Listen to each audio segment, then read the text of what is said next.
someone's house, but you don't have an arrest warrant for them.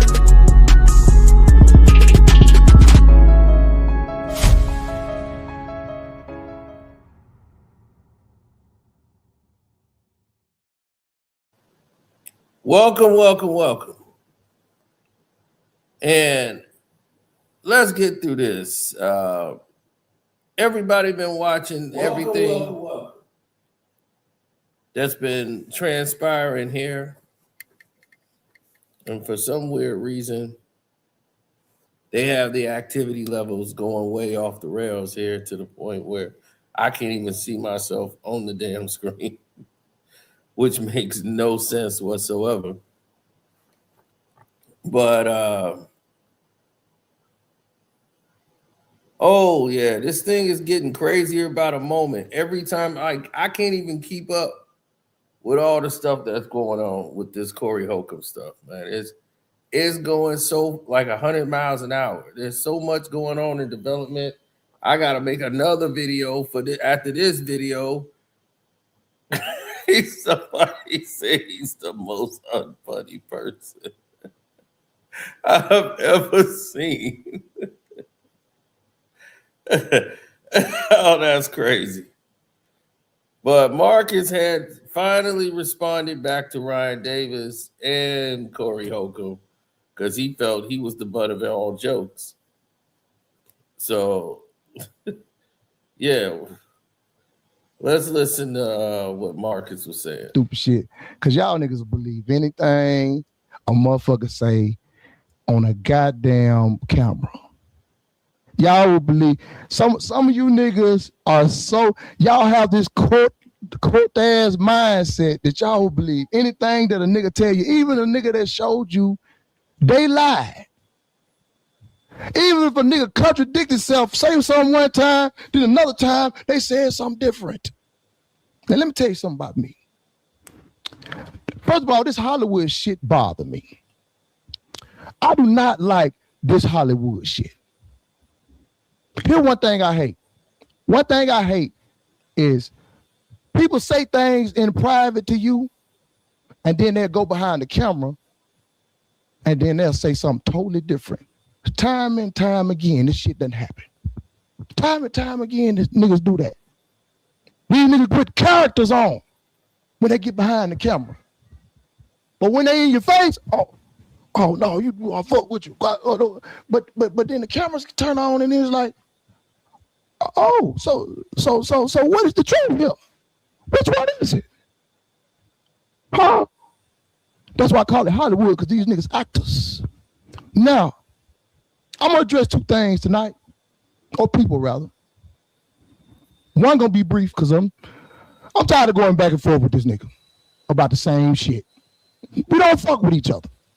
Nigga, get over it. You throw songs about me every other week. Every week you talking about, I know because people always inbox me, man, this nigga talking about you again. I don't say nothing. Because I got a lot of bitches that do that shit to me. A lot of bitches are always talking shit about me. Y'all all the same. All y'all. All the bitches, they mad because I ain't around no more. You miss me? Okay, nigga. I'm gonna use your language because you say, I'm trying to be like you, but you tell it. Even though that's smack water words, though. You took that from smack water. But, cake ass nigga, you miss me? You miss me that? You gotta bring me up every week. But then when I respond, I'm the whole ass nigga.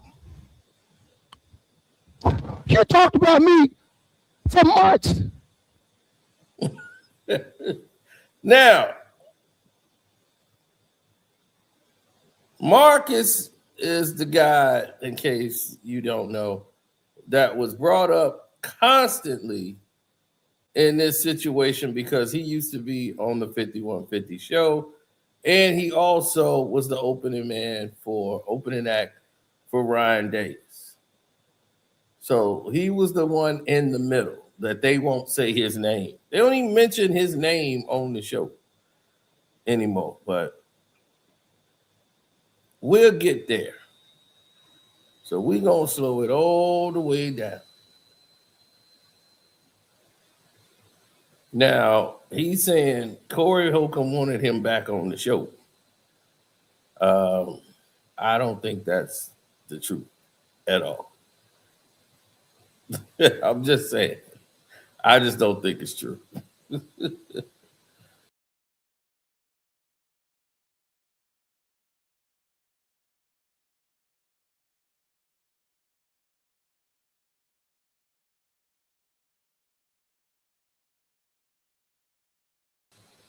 And if that isn't true, then what else isn't true? What is true is that when he was opening, he did a comedy show up here in Chicago. Whenever you're like the first guy on stage and your set ain't long at all, and nobody's really like cheering and clapping for you, I'm like, ugh, this went bad. For months you talked about me. Oh, man, these niggas, nigga, what do you call the podcast? Poverty podcast. Nigga ain't doing shit. Since I said, why you worried about it then, nigga? If I'm in poverty over here, let me be in poverty with you, nigga. Let me sit my poor ass in poverty.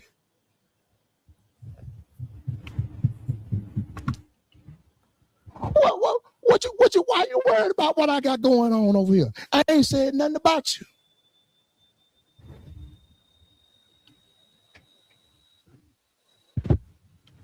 Okay, is it good now?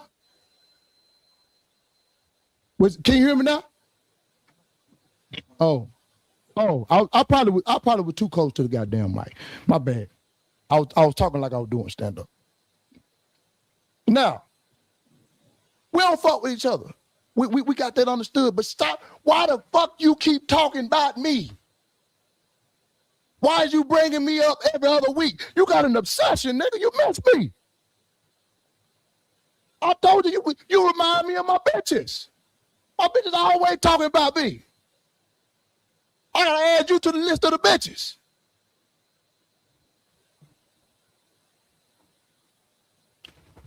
Damn, every other week, niggas in my inbox. Man, the nigga talking about you again. And I tell the niggas I said, stop telling me the nigga talking about me. Send me the clip if the nigga talking about me. Just send the clip. Now, I'm not gonna sit here and say he's a bad comedian. I Am Marcus is his channel. You know, if you guys want to support him and everything, I mean,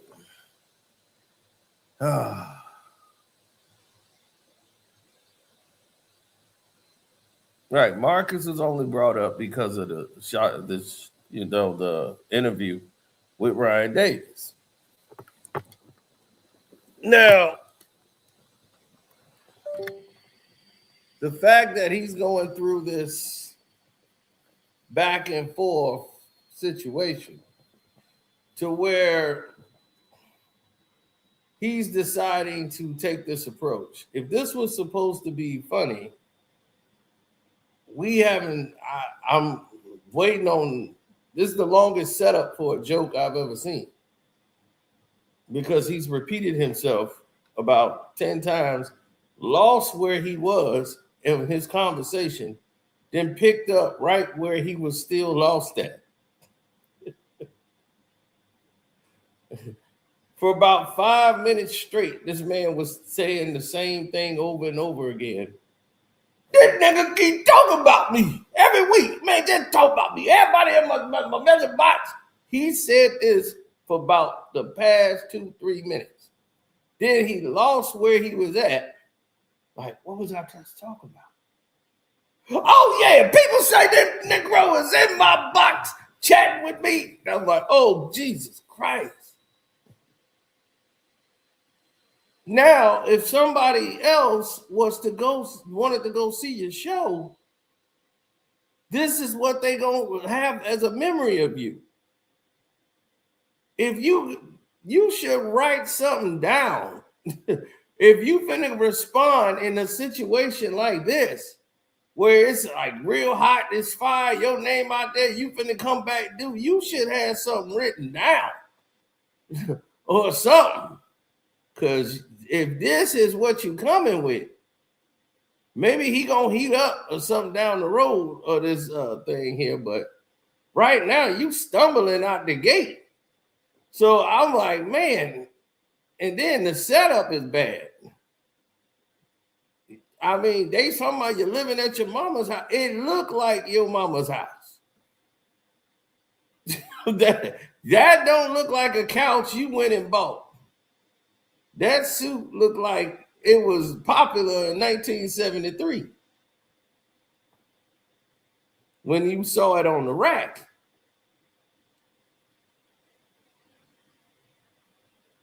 That hat looked like it belonged to your uncle. I'm just saying, you should probably not do that.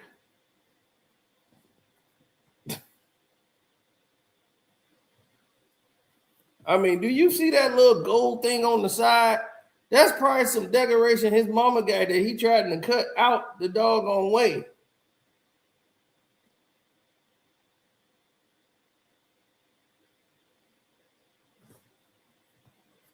Janky promoters. Yeah, you know, and I'm not trying to hate on the guy. I'm just saying, when the math ain't mathing, this is what it looked like.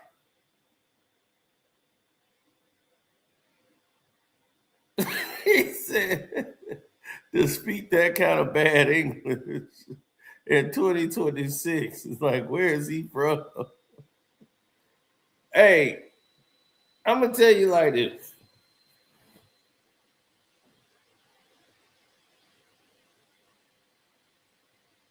When you get somebody in this type of situation where the pressure's on, they normally fold. Send the clip I watch it. I said, here you go again with this direct, indirect. Nigga send this direct subliminals. The nigga that sat beside me for 3-4 years, but the nigga ain't made it. The nigga over there, he's still in poverty and he ain't doing nothing. No, ever since he stopped, if you don't talk about me, then he ain't gonna. Man, nigga, why is you worried? Why is that your problem? If you feel like you got what you wanted, why are you worried about it? Why does that bother you? And why are you still talking about it every other goddamn week? Y'all ain't realize that nigga missed me yet?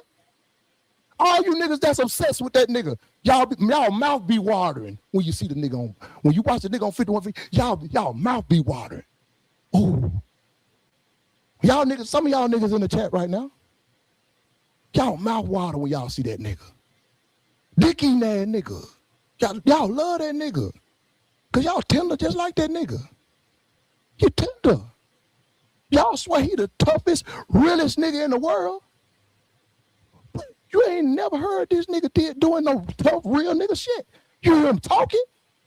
We ain't even did some tough, real nigga shit. That nigga won't even get in the field. Nigga won't even get, that's the nigga you defending. Nigga won't even get in the field. And that's the thing. You niggas is alike. I realized, and I had to stop arguing and going back and forth with you because I realized you niggas is the same. Y'all better niggas displaying them alpha niggas. You ain't no goddamn alpha. You niggas some beta ass niggas. And he's the beta king.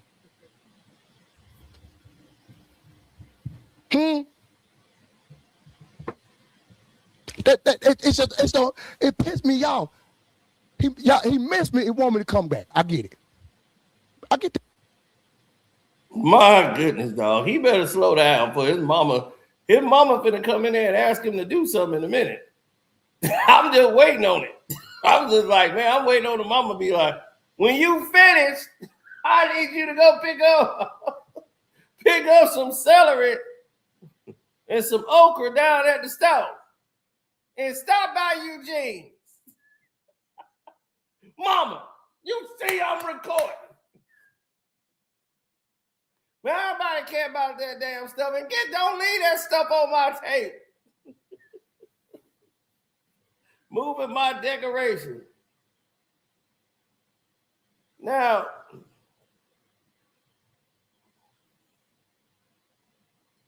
this is bad.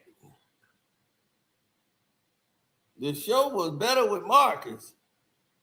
I'm just saying right now, that was crazy what you just said. The show was better with Marcus. I'm just saying. I didn't hear Marcus talk that much on the show. He would say probably chime in with one little thing. And he seemed like somebody that needs to chime in. Because this is a horrible start to what's supposed to be your epic comeback. You supposed to be clapping back at Ryan, and you supposed to be clapping back at Corey. And this is boy, you are stumbling. He tripping all over his words and ain't saying nothing. You want me to come back. You miss me. He can't even say that. And I'm like, is everything all right with this boy? Yeah. But bro, I ain't coming back, bro. I don't fuck with you. Why can't you? I don't understand why a nigga can't accept that. I don't fuck with you, dog. I ain't even went far. I ain't disrespected you. And cause nigga, I'm one of the nigga like, even though we done fell out, I ain't finna go do this old extra shit going out my way to keep going saying shit every week. If I was looking for crowd from you, nigga, only time I respond to you is when I'm defending myself. When you saying something about me. But then all of a sudden, oh, I'm looking for clout. Well, what you doing here, bitch ass nigga? When you mentioning me, what you doing? If I'm looking for clout, what is your purpose of mentioning me? If I'm the clout chaser, talked about me last night. But you got the clip. Talked about me last night. Listen to the little bullshit that he's talking about. The man said, "Hold on. Let me address this. This man sit here and lie to y'all to y'all face. Y'all see it, and y'all so goddamn delusional that the nigga told you that I ain't have a car. The same nigga that told you this nigga got this crazy looking ass car. What color is that car? That weird ass car, it's blue. It's a blue car. And so the nigga lied, told you I ain't have no car. Then the nigga say, oh, I spared his mama pussy. I thought you hit. Nigga. That's what you said. You said you hit it. Am I correct? He said he did something. This nigga's a compulsive liar. And you niggas eat it up. Because you niggas goofy. You niggas eat up everything. This nigga contradict everything he say. He'll say something one week and the next week he'll say something that's totally damn different from what he said. And look at you niggas. Eating dick. Look at y'all. You in the comment right now. Eating dick. Mouth watering. Play the clip. Play the clip. Come on. What the nigga say? Hey niggas. What? It's a difference between manipulation game. I know how to get money in other ways. I don't do that. I do it where I can look in the mirror and be straight up. So everybody who think I'm missing something, okay, I might be missing something. Nah, you ain't missing nothing, bro. I left this motherfucker and got ready for my show in Vegas. I had a show in Vegas Sunday. You know what I'm saying? And now I got to let no-name podcasters who really keep saying my name, because my name was said on Shay Shay, I heard. Oh, man. Oh, yeah. Oh. I heard Shay Shay said my name. Did he? What? Yeah. Look at him. Hold on, pause this. Interview with him and Ryan. Yeah. Yeah. I haven't seen it all the way through. Have you seen it? You see how geek that nigga is about a nigga saying his name that he claims he don't like? Look how geeked it. You see how that nigga become a fan so quick to a nigga he don't like. That nigga talk shit about Cam. Oh, Cam show cheesing. Oh, I'm here. I done made it. He want to do the same thing with Shay. He want to go to clubs. If he go to clubs, Shay, only thing he gonna be doing is that goof ass shit he do. That's all he do. Cause this nigga a fan of celebrities. He's a fan. And this nigga, and he does the same thing that his whole ass, whatever y'all is, cult do. They talk crazy to niggas that they really admire. Y'all really admire niggas. Y'all talk crazy to. Because y'all don't know how to express yourself. You got bitch tendencies. You niggas needed fathers. You niggas didn't have no real father to tell you what the fuck the truth was. You a cake ass nigga. You niggas soft. That's why you don't see no flaw in a nigga, because that nigga is you. You a reflection. He a reflection of you. You a bitch. You a pure bitch. He move like a bitch. He talk like a bitch. He gossip like a bitch. He do bitch shit. You don't see that? He has, I told you he has grandmother bearing hips like a woman. He's growing into a woman as he get older. Y'all don't see that? That estrogen is getting real high. His tit is growing. He's becoming a bitch. Everything he does is female-like. The gossip that he does, that's female tendencies. He's becoming a bitch. He is becoming your grandmother in your face. And this the nigga y'all like. This the nigga y'all like. Now, as he continues to go down his diatribe, what I'm noticing here is a tendency. This is a tendency that this guy is bitter.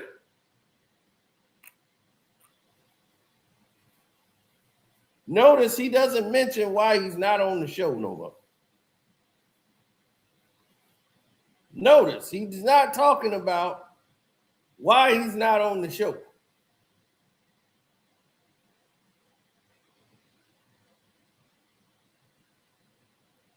You was mentioned, not even by name, in discussion for about 2 minutes as it validated the reasons as Ryan Davis was doing the talking about you more than Corey was. And you claim he talk about you every week.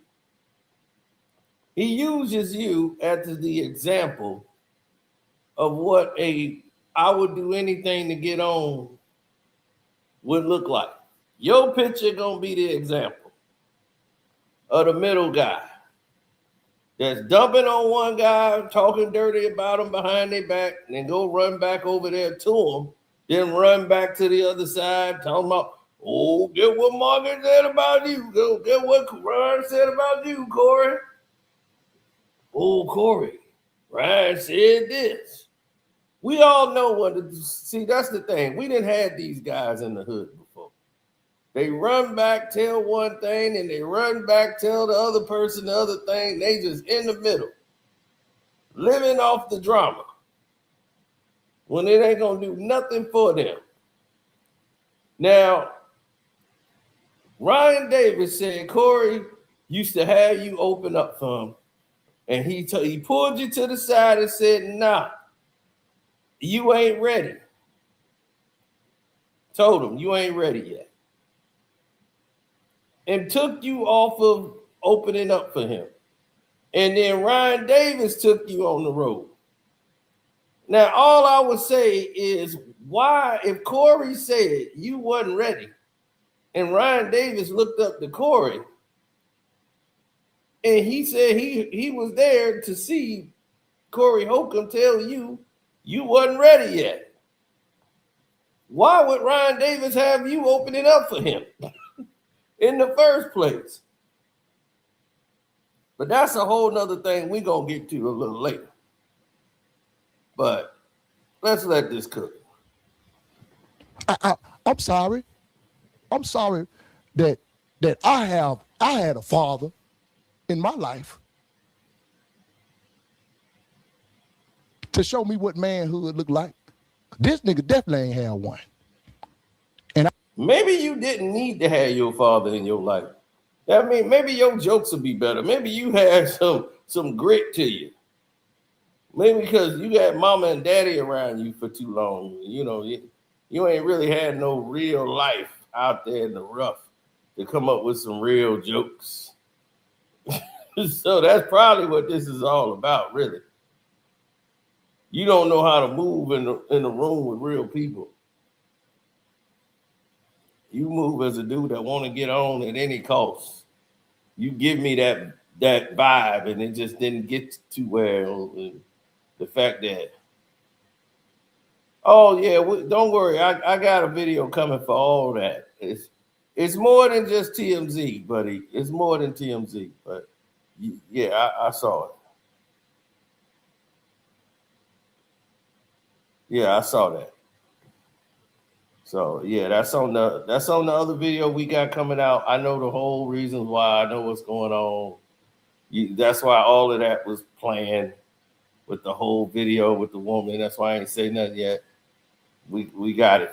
Don't worry. We was expecting all this. We know exactly where it's coming from. I ain't saying that about all niggas didn't have, because some niggas just real niggas. Some niggas was just real niggas, but he's not one. He perpetrated one.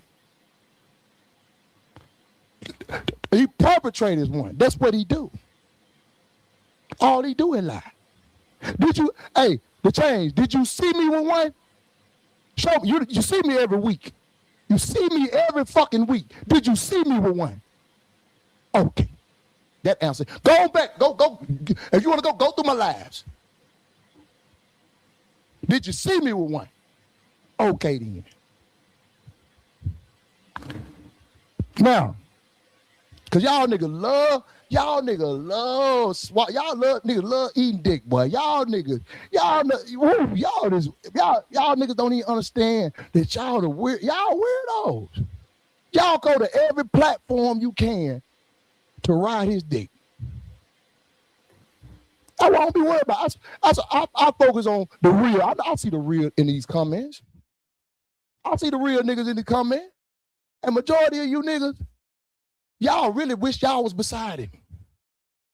Y'all want to do like that nigga said he did to the other nigga. Y'all want to sit in his lap. That's what he said. He said, I sat in his lap last week. I said, oh, what'd you do? He said, he told me, he said he sat in a nigga. That nigga said on his platform said he sat in a nigga lap.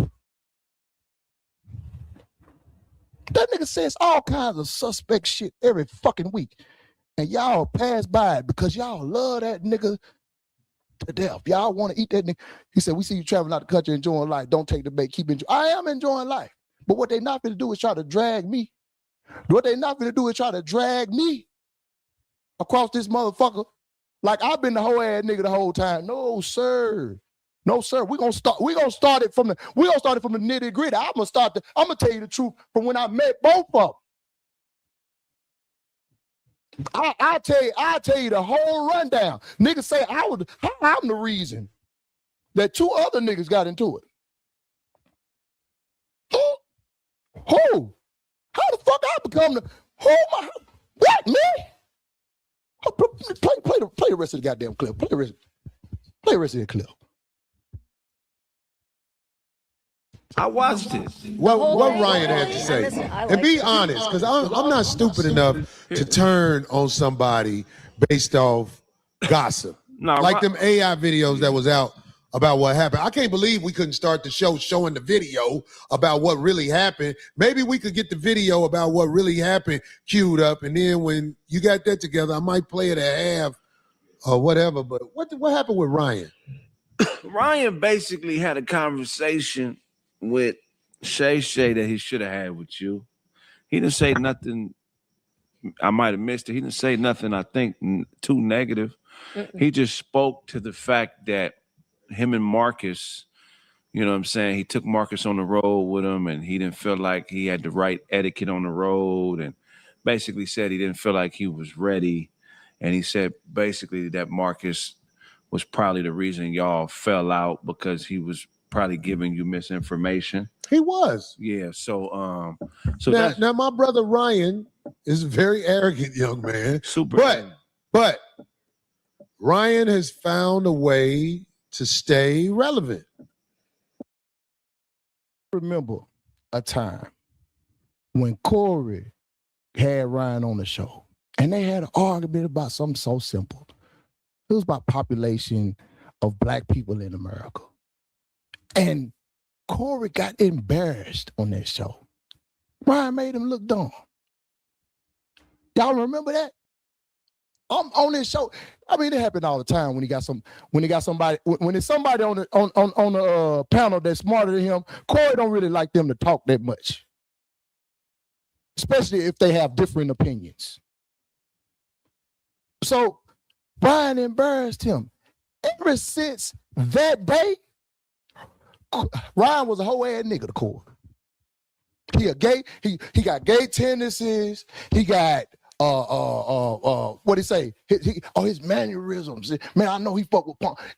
Ever since that, if you disagree with that nigga is gonna try to do everything he can to make you seem like the fuck nigga.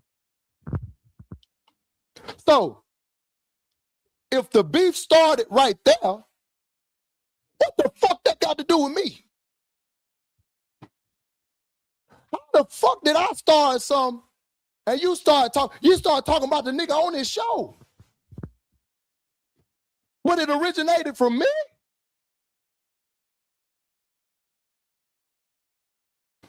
Now, let's go into what he just said there. He said, how did this originate for me? Y'all would know about that.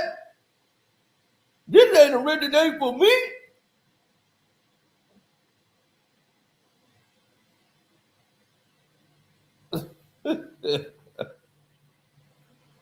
Oh, man. Here's the thing about Ryan and Corey. Corey was who? Ryan looked up to Corey. It wasn't the other way around. He was helping Ryan Davis become a comedian. He's an IG comic. He did TikToks and IG video, 1 minute videos. He was not some doggone comedian out on the road grinding. He started to do that later. He blew up off social media.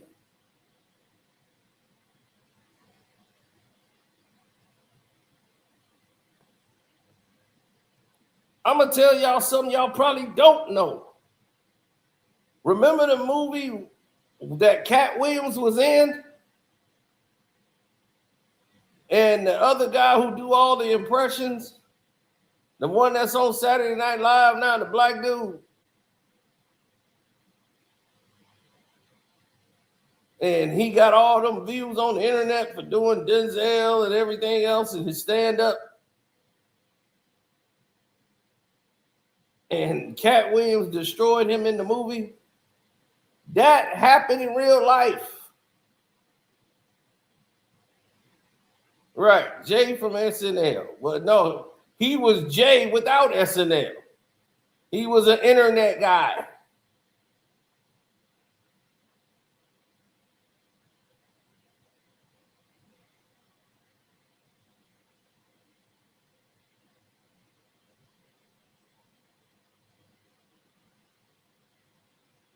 Right, Jay Farrell.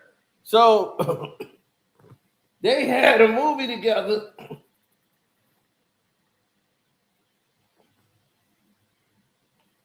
Where he had a viral moment on the internet, going back and forth, getting viral. And because he was going back and forth, going viral, everybody was glued. They whole eyes, everybody's eyes is turned up. Oh man, this is something else. Ryan was on one of his stand-up, and Cat Williams was in there, and Cat Williams was at the comedy spot watching it and basically tore this dude to shreds. From the audience. Just like it happened in the movie he did. And that comedian was Ryan Davis. I get them views though on IG. And what did Cat Williams tell him in the movie? Now, I don't know what he told him in the club when he saw him that time and crushed his spirits, but like what he told him, you get them views though, but if you took a shit in the middle of the aisle, we would all view it, right? Everybody would view it. Just like you just took a shit right on this stage.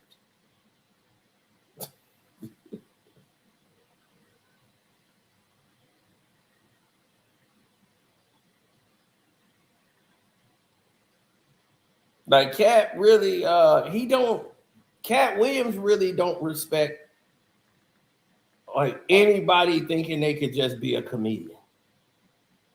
You know, just like it's like no art form. He really despised that. He really despised that. So it's not more like Corey don't like him. Corey tried to help Ryan Davis, and you were there. That's what I'm like. When Marcus was there, so Marcus told the truth about Corey. Well, when they gonna tell the truth about Marcus? When Marcus gonna tell the truth about Marcus? When Marcus gonna tell the truth? And said Marcus was going up to Corey telling him, man, this is what Ryan said about you, man. Ryan said you this, Ryan said you that. When is Marcus gonna tell that truth?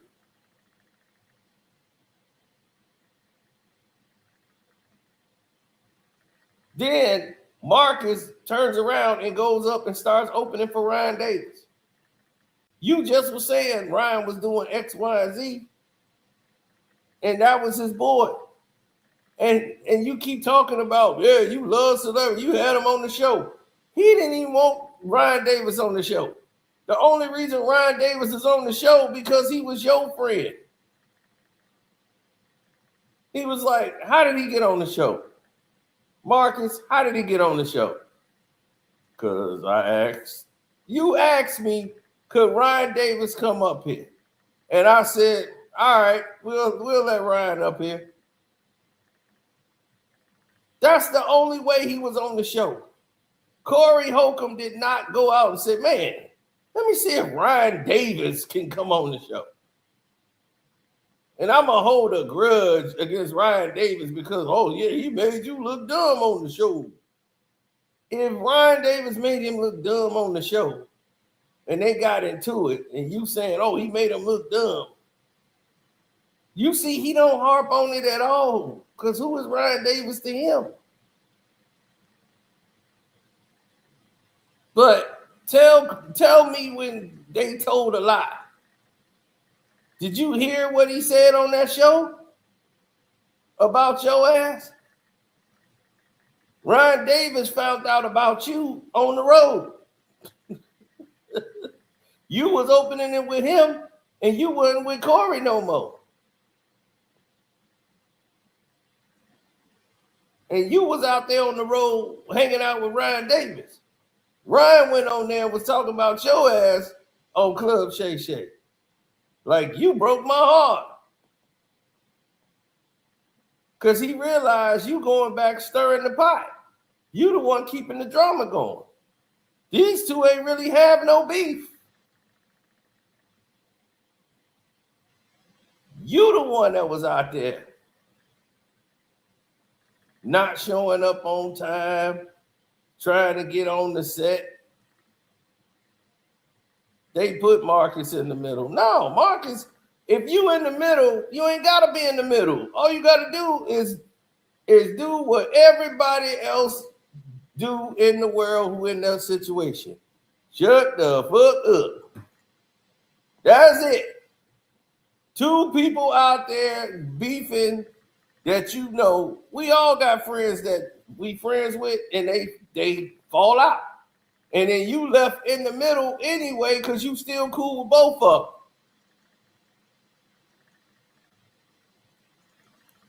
Now it depends on who you friends with and how you friends with them. Like I'll be like, look, I was friends with him through you. So I don't really deal with dude like that no way unless you around. You know, I ain't got no beef with dude, but I ain't finna hang with dude.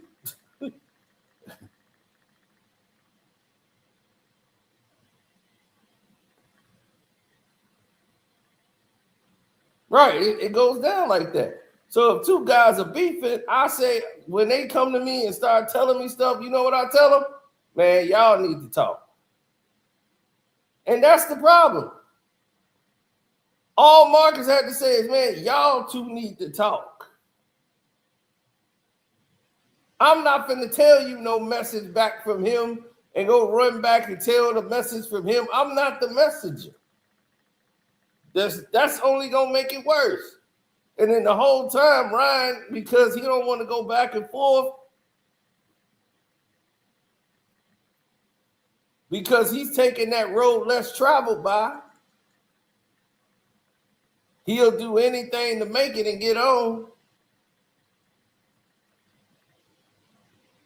He didn't like Corey said he was living with a man.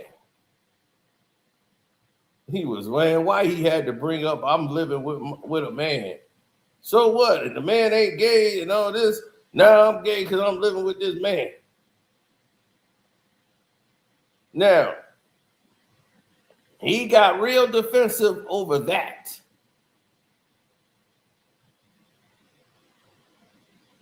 No, they thought he was a little homie. But when the little homie become a little snake, the middleman is always the one that gets crushed. And they be cut off from everything. They're like, well, we ain't dealing with him. So now you notice both sides ain't dealing with him. And he left out here just hanging in the breeze. So now it's like, okay, you gotta swim on your own. So as we are listening to this reply and watch this man stumbling out of the gate,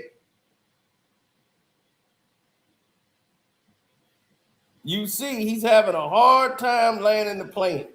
He's been alive for 20-something minutes and still ain't got to the point.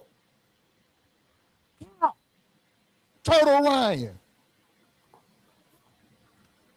Play again. Play the rest. I'm gonna show y'all something real quick too. He's found a way to. He's on Shay Shay. Right. That's an amazing place to be. You know what I'm saying? Yeah, I mean, yeah, for sure. I mean, but that was the interview. So I wasn't feeling it though. I wasn't feeling that he threw Marcus under the bus like that. I kind of took it a little differently. I kind of liked how he told the stories, and he didn't say who it was. Yeah, it's not like he said. He didn't say no names. No, he didn't say his name. What do you mean? He didn't say who He name? didn't say Marcus. He just said a guy. They told me Shay Shay said my name. Yours, yes. I didn't say that. I said Marcus. He didn't say who he was talking about. He was explaining the story. It actually sounded like he was agreeing with what Corey said to Marcus about him not being ready you're not ready for the road or whatever on the road yet, or something to that degree. But I don't want to say, you come from a whole. Know if niggas' comprehension skills are trash or if niggas just don't pay attention. That's not what he said. He said my comedy etiquette. He didn't say nothing about me not being ready for no road. That was Corey that said that.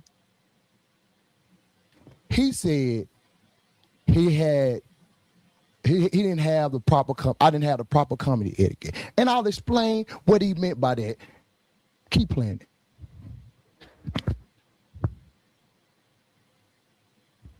Whole different school where you niggas had to be super seasoned before you got up. This is a whole different era. You got you got cats that go out here on the road and they get ready. I mean, it's just a different era, you know what I'm saying? So it's like, for me, man, I have a tough time when, I'm a dude that's about order and discipline. So like, what it took for you to make it, it ain't gonna be the same as for the next man. You know what I mean? So, the rules don't apply all the way across the board. Things are different. We're in an era where you can make yourself relevant. And so I pretty much think in that whole conversation, if he was truly Marcus's friend, he should have focused more on that. You know what I'm saying? But I felt like he was having a conversation with Shay that he was too intimidated to have with you. You know what I'm saying? I'll put it to you like this. If you ain't shit, you're going to be here for a season or two. Right. And this was, now we can talk about the fallout between two grown ass niggas and how I became the motherfucking reason behind two grown ass niggas that's scared to talk to each other. And I'm the same nigga. Let me tell you something. I'm a confrontational nigga, if you didn't know. Very confrontational. If I got a problem with you, nigga, I am calling you. I'm on the line. Hey, this what Corey didn't like about me. He say, you always calling me with your... No, nigga, I'm calling to check your temperature. Fuck, nigga. What the temperature is, nigga? Is it hot or cold? And he hated that. He hated that because he know I'm boy. Hey, I ain't got to run from you. I ain't got to run around you. I respected your show, nigga.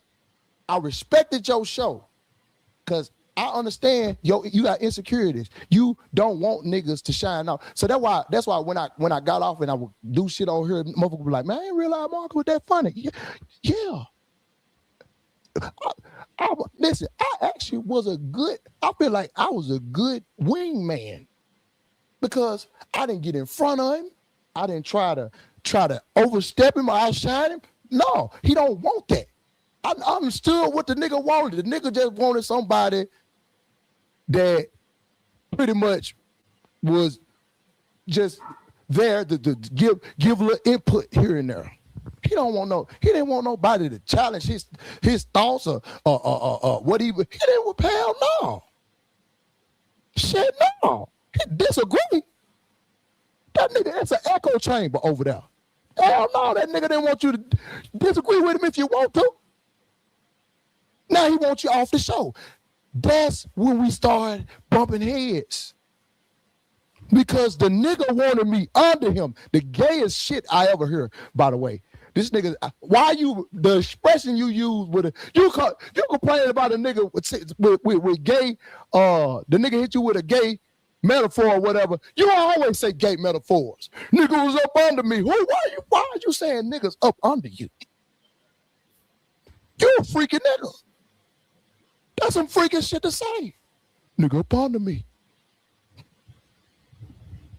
Why do you keep saying that? And it's the thing, he wanted a nigga to stay up under him the whole time. And he wanted me to move when he wanted me to move. He wanted me to wait on him. He did what he told me. Let me tell you, this why I tell you, niggas say shit in private, but in public, they a whole different nigga. The niggas say, and I'm not gonna lie to y'all niggas, I bullshit you not. I want you to get ready. I want you to build a solid 30 because I want you to go on the road with me. I swear to God. That's on everything I love. And this was a while back. This was when this was before all this extra shit. I want you to go on the road with me. He said, I want you to get a solid. Yeah, he wanted to be the OG and I'm YG. And you know what? I said, you know what? I respect that because at the end of the day, this nigga been in the game 30 years. He been in the game 30 years. I'm cool with that. I'm cool. I'm cool. Like, nigga, but it got to the point where He say, "Oh, man, yeah, I ain't well this weekend. Oh, I ain't gonna be able to. You know what I'm saying? I ain't gonna have no everybody extra with me. Oh, I ain't gonna this weekend. You know." I said, "Okay, that's cool, bro. That's cool." And I stopped saying shit. I ain't all right. That's cool. And I started doing my own shit. I started doing my own shit. I started doing my own tour. And this nigga was like, "What the fuck?" I told the nigga he wasn't ready. What would make the nigga think he can do something on his own if I told the nigga he wasn't ready? So now he want a nigga.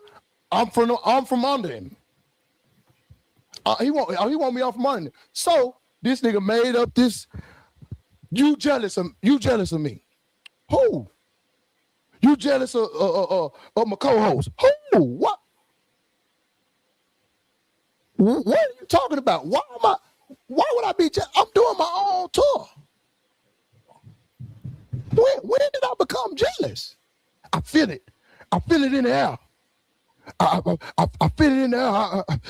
I don't know. Nigga just was saying what he just making up shit. I'm like, nigga, what are you talking about? Nigga, nigga, if I don't gotta come over here, he said, man, just start coming. Just start coming every other week. We ain't gotta do that. You just start coming every other. Well, you want me to come? Yo, you don't come every week, then I ain't got to come.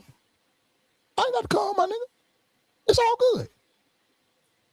So I stopped coming. I stopped moving. How that nigga wanted me to move. And then, all of a sudden, now, all this nigga, that didn't set well with him.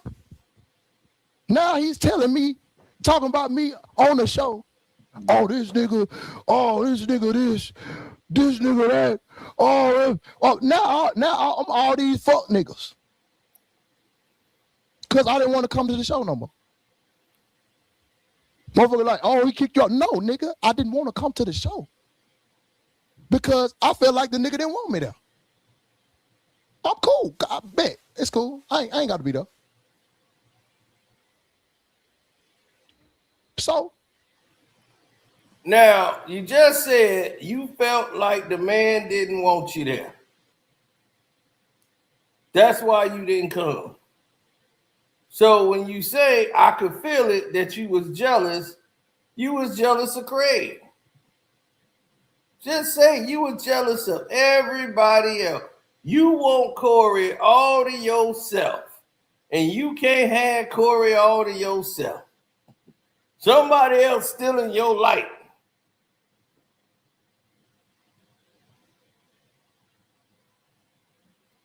You were talked about for 2 minutes, and here you are going on a 2 hour and 21 minute diatribe.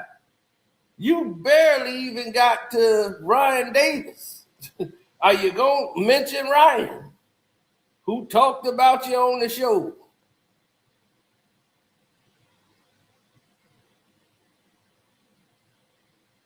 Man, I had that suit jacket in in the 80s. As a kid in the 80s for like school picture day. I'm dead serious. I'm all right with that. Now we'll talk here and there. We had conversations, but it wasn't the same. He like it was still like, I talk to you here, talk to you there. We still was decent, you know what I'm saying? But we wasn't. Now this when the shit happened to what a nigga he did the T-Rex. Now I'm watching the show. I hadn't even watched the show in a minute. No, somebody sent it to me, and I was like, they was like, what happened to your boy? So what you mean? So I go watch the show. I said, oh shit. That nigga got 2 broke wrists. I'll be goddamn. Look at the irony in that. He hate niggas with 2 broke wrists. Now look at him. And I did what I always do. I crack jokes on him. Like we always do. Side by side, crack jokes on him. Now, all of a sudden, this nigga ain't the nigga to crack jokes on. Now, all of a sudden, this nigga tender. Now, all of a sudden, the same nigga, mind you, that will talk about your dead baby after the baby just died. The same nigga that will put your minor on the screen talk about your minor child. The same nigga. That's what we talking about right here. The same nigga. What we talking? What? Tenderness. You goddamn tenderness. Niggas bad meat sweet. That's what the nigga is. He got this hard exterior, but tender than a motherfucker. And I'm putting the bad meat on the grill. Like that country ass nigga do in South Carolina. Where you at? I'm putting the bad meat on the grill. Corey still, let's be honest, Corey still hurt about them jokes. He ain't recovered since. That boy hurt. His wrist ain't the only thing that's hurt. His heart hurt. Because he feel like I got him, and that's why he bring me up every other goddamn week. He's still trying to recover. He's still trying to get his get back. That ain't set right in his spirit. That the young nigga that was on the side of him threw his ass cat raggedy. Even his fans was like, oh, damn, Corey, he tearing your ass up. He kicking jokes. You in your feelings. Yeah. Because he don't do comedy on that show no more. No. He do gossip. That's a gossip show. Oh. That's a big lady y'all watching. That's a big lady. Y'all watching a big lady over there. Yeah, that's what y'all like. Huh? That's a big butch. Y'all watching a big butch. And y'all slowly but surely starting to see sometimes it take a few people a little time. Sometimes it take people a little time to see for real. But some of you niggas have an obsession. Some of you niggas are indoctrinated. Some of you niggas is in a cult. And you can't let go. You can't let go. You can't get that nigga dick out your mouth. Now I'm gonna use the reference. Oh my God, this dude. If ain't funny, what the word is a word, my God. Right. Here's the problem, Marcus. You're not funny. I'm sorry. It's more funnier people in the chat. It's more funnier people in the chat right now, Marcus. I'm sorry. I wish you was funny. You got the energy level. It's just that when you open your mouth and speak, nothing funny comes out of it. I'm sorry. I'm sorry. I am real sorry.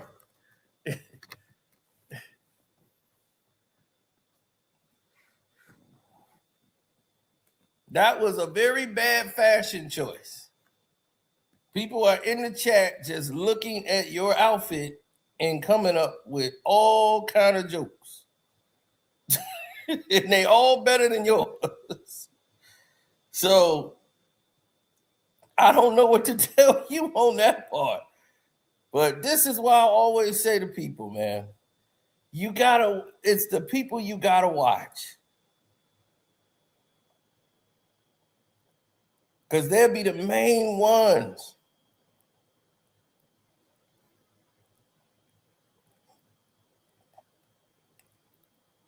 You have to watch him because of these situations.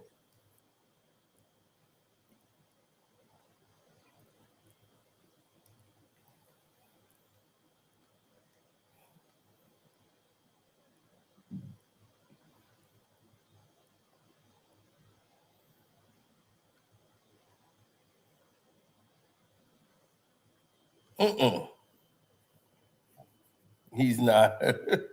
He's hot in that suit. I mean, damn, if he back in Arkansas,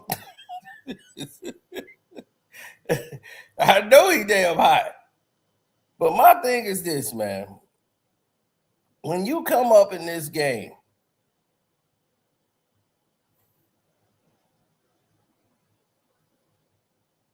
and you start to look at what, society, where everything is now, how things is, how people move, the whole nine, right?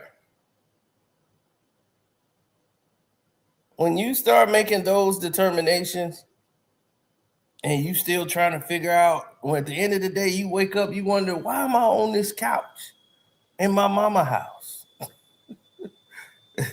I'm damn near 50 and I'm at mom's living. And this person saying Marcus has improved on stage. You probably the one person that's clapping during his opening acts. Give it up, y'all. Randy Watson. That boy good. That's you. You know. That boy good. He gonna be sitting right up in there. I'm still shaking my head like, okay, well, when he gonna get to the Ryan Davis part? He didn't spend about an hour right now talking about nothing. Can't get that nigga dick out your mouth. Y'all what I call Dakitas. Say it slow if you don't know. And that's why I don't give a fuck about what you talking about. I don't give a fuck what you saying in the comments. Because you're not a man. You're not a man. Yeah. You the same thing as your master. Wide bearing, you a nigga sit at the computer, glasses on, jack off regularly.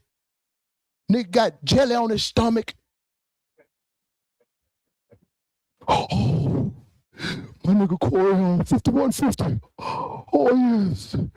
Oh, Corey, you was right. Yeah, talk about his daughter. Yes, Corey. Yes. Yes, don't, no holds barred. My boy don't play none of that. Yeah, talk about his wife, Corey. Yeah, you can't, we say anything over here. Talk about the dead baby, Corey.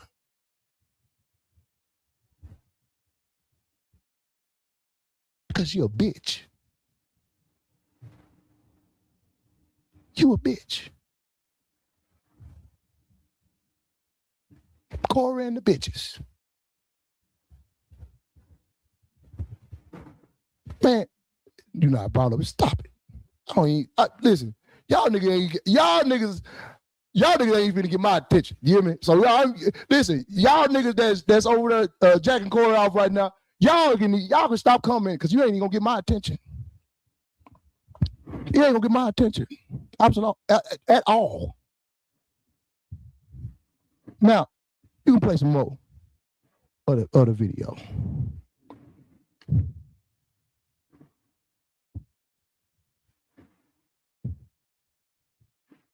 Everybody sugarcoat it and say whatever. If you ain't shit, and this go for anybody who ain't shit, it's very hard to get the people to pay their hard-earned dollar to go see you. It's going to show itself. You may have a moment where you get a chance to laugh at a nigga when he get hurt. You might have a moment when you get to talk shit about a nigga with whatever. Oh, yeah, he said that. But you just go down after the big dogs. Okay, do you see what I mean?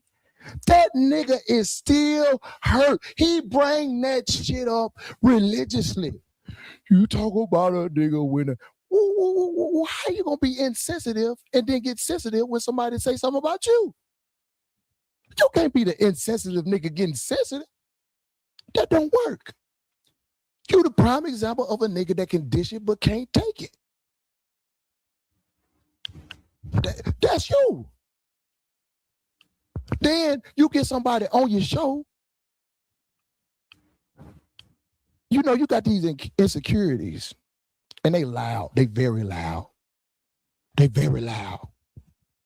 That's why you very selective about who you let on your show. When Ryan Dawg walked you on the show about your intellect, you didn't like that. When Black Run Dawg walked you on your show, made you feel stupid, you didn't like that. You beef with Black Run. The nigga last week,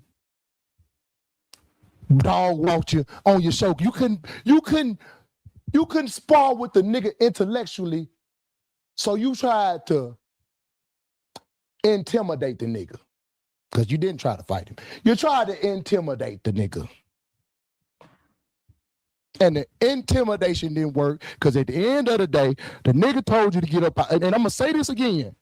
For the niggas that keep saying that bullshit, he got in his face. The nigga stood up, said, let's go outside.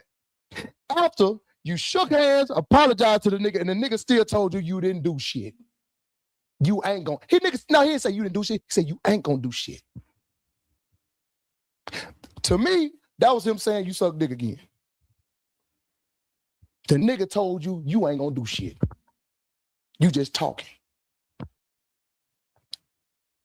Yo, that's you. That's you. This is. I'm putting a mirror in your face. And I don't, like I said, I don't care about what them folk talking about, man. I don't care about what your cult talking about, bro. These is facts, bro. They see this shit every week. They choose to ignore this because, like I said, they in a trance. They is in a trance. They will never disagree with anything you say. Nothing. That's not being a fan. That's idolizing. They idolize you. You they God. Congratulations, nigga. Huh? You God to these niggas. Not to me. I respected you because we had a friendship. And I respected you on your show because it's your show. I let a lot of shit ride because you told me I was your little brother.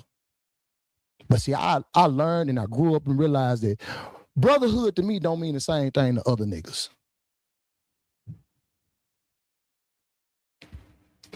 I had to go through that.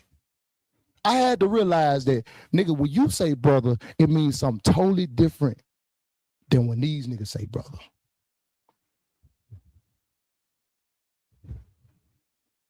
Now, on to the next.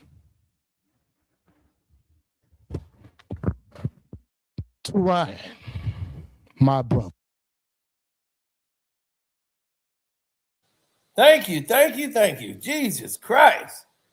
You did all that talking and it didn't say nothing for 40 minutes straight. For 40 minutes straight, this dude said a bunch of nothing. No wonder you had 3 people clapping when you when you did your opening act. What's that? Marquita said she didn't even see you. She was like, oh, no, we didn't get there. Well, he had already probably went on before we got there. I'm like, oh, okay.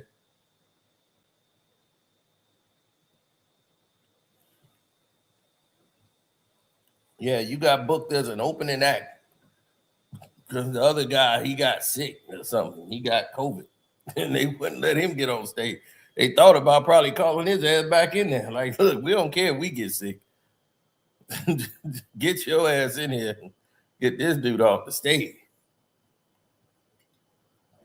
I'm ready for Sandman to come in here and pull his ass right off the stage. I haven't seen this since I was this one comedian, man. He got mad and cussed the crowd out. Because they wasn't laughing at none of his jokes. None of it was landing.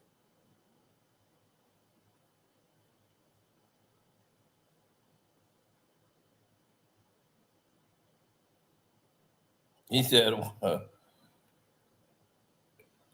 why don't I? Oh, you must be talking to the dude in the chair. He said, why don't you go be an agent for Marcus?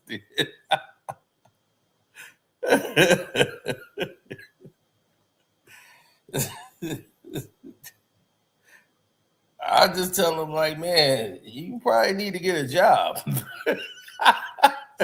There's work at the post office. Yeah, man, this is bad. Now let's go to the other guy that cut him off. He finna go to Ryan. Ryan finally got to Ryan Davis.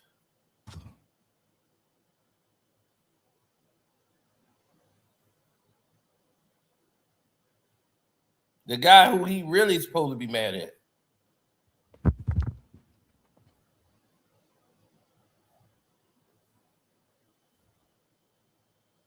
I tried to call you twice this week because I didn't want to do this, but you did it to me. I didn't want to talk about it behind the camera. You talked about it. You did it to me. So I'll address it since you won't answer the phone. Even though I know you got my calls, because T said it. T said he told you told him you called. He said, look, he told me you called. He didn't answer the phone. He's talking about he don't want to talk about it right now. And I say, he even texted me back. I'm with my fam right now. What's up? Okay. So he didn't want to talk. All right, cool.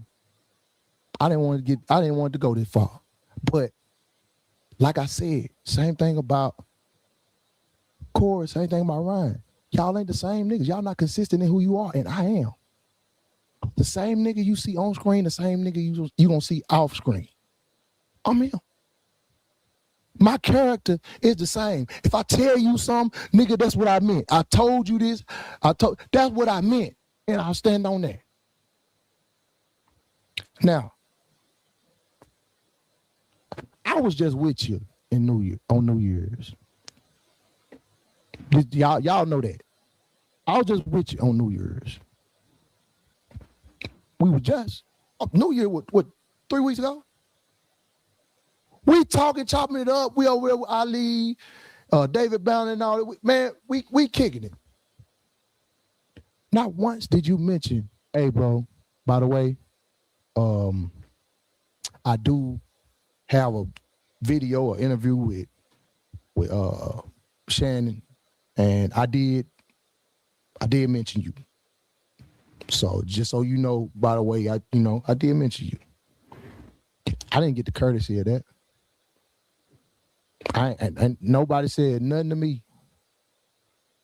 So when I found out about it, it was after the show last week. I went to go see it last week.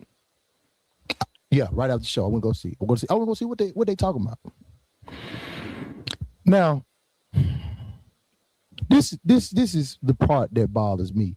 A lot of context was missing too. I'm gonna tell the full truth of all of it, and I'm not gonna leave shit out because a lot of context was missing, and I'm not gonna leave shit out on my end either. If I did something fucked up, I'll admit that shit. But you got it from Corey's side, you got it from Ryan's side. Okay, you can hear it from mine, and I ain't gonna leave it on. Like I said, I ain't gonna leave nothing out of it. Now, I met Corey first, right? After I met Corey, I met Ryan. Met Corey outside the Improv, met Ryan at the Comedy Store. Now, Ryan, I had introduced him. I believe if I'm wrong, I'm pretty sure I introduced him to Corey. Because I'm the reason why he did the first show with him. Because Corey would hit me like, hey, man, I ain't got nobody to open up for me, man. You think Ryan he'll open up for me? And I was like, I can ask him. He was like, man, I mean, I ain't really got no budget like that. Just let him know I ain't got no budget. I said, all right, man, all right. Don't worry about it. I'm gonna say I'm pretty sure he would. Ryan, think highly of you. Call Ryan, did flappers. I hosted. He let me host it. Now, this is where they initially really kind of like got cool with each other. Now, y'all got each other number. It ain't nothing for me to nothing to discuss with me. I ain't gotta talk. I ain't gotta be no middleman for y'all. I ain't gotta do none of that. Y'all got each other number. So y'all can talk to each other however you all want to talk to each other. Anything. So why I ain't ask you? I'm still young coming. I'm still 5 years in the game. So, no, he wasn't. See, that's what I'm saying. Y'all niggas just be making up this y'all, I don't know what's wrong with y'all. Y'all really be making up shit and y'all be thinking y'all be true. He was not on there before I came around. No, he wasn't. Absolutely not. Stop. Now, this how they fell out. As I stated before, when Ryan came on the show and he embarrassed Corey don't know how to take that. Corey take that as you punched him in the face. If you come on here embarrassing the show, you embarrass him from it because Corey, whether he say it or not, he really care about what y'all feel. He really care about what his audience feels. No, he didn't. See, and y'all keep on making up that Ryan said you weren't ready, and he said I didn't have any comedy etiquette. Y'all, I'm confused. I said I'll break that down. Anyway, all right. So he embarrassed you on there. So then you start sneak dissing every week, saying little shit. You know, you ain't as direct. So at this time, I had went on the show. I went on the road with Corey a couple of times, and Corey was like, "Man," he told me what I told y'all. He said, "I ain't ready yet." I admit that. He said, "I ain't ready. I was 5 years. I had been doing comedy 5 years. It's cool." He felt like I wasn't ready. That's his opinion. That's cool. I'll tell you this. When I used to come out on that stage, they was happy to see me. Them motherfuckers, oh shit, Marcus. They were happy to see me. Yeah. The people, yes, sir. Now, they not into it, but that conversation had them to Ryan. He was just he gone by their business. He ain't thinking about it. Matter of fact, go on, play the Ryan clip because they keep saying that y'all niggas just be listen. Boy, they swear they know what they talking about. They don't even know the history. That's why I ain't saying nothing to them. Because how the fuck was he on there? 12 years. And you tell me you got comedy beefs all over the place. You and Carl Holcomb going back and forth. Okay. They got a disagreement. This is the funny part is I really don't have comedy beefs. It's always misunderstandings. That's what y'all call it, a misunderstanding. Huh? No, that's what you call it. No, the funny part is we're so like connected in the comedy world, man. We all are like brothers and sisters, man, for the most part. And then, so the Corey thing, me and Corey shared a mutual friend. Okay. And our mutual friend, he was dissatisfied how he was being treated. He felt like he was being treated on the road. Because one thing about young comics, they're hungry. Yes. They want opportunity. Yes. So he's on the road. Corey's on the road. He's going out there, but Corey says he's not ready. Oh, okay. So and I understand this is just some big brother type shit. So for Corey, it's like, you're not ready. I'm protecting you from yourself. Because failure can ruin your self-esteem and ruin everything. And people remember your bad performances. They don't necessarily remember your good ones. Okay. They always remember. So I understood the concept, but he came to me and he was disappointed. And I was like, yo, I'll take you on the road. So I took him on the road, and it was clear he didn't have like road etiquette. So we would be out like ragged ass niggas that keep trying to change motherfuckers' words and shit. This is what he said. This was verbatim. And you know what? I don't even care. I don't even care that he didn't say my name. I don't care. I don't know why. Don't care. Don't give a fuck. That's besides the point. The point is, niggas still gonna know who the fuck you talking about. They gonna still know who the fuck you talking about. Now,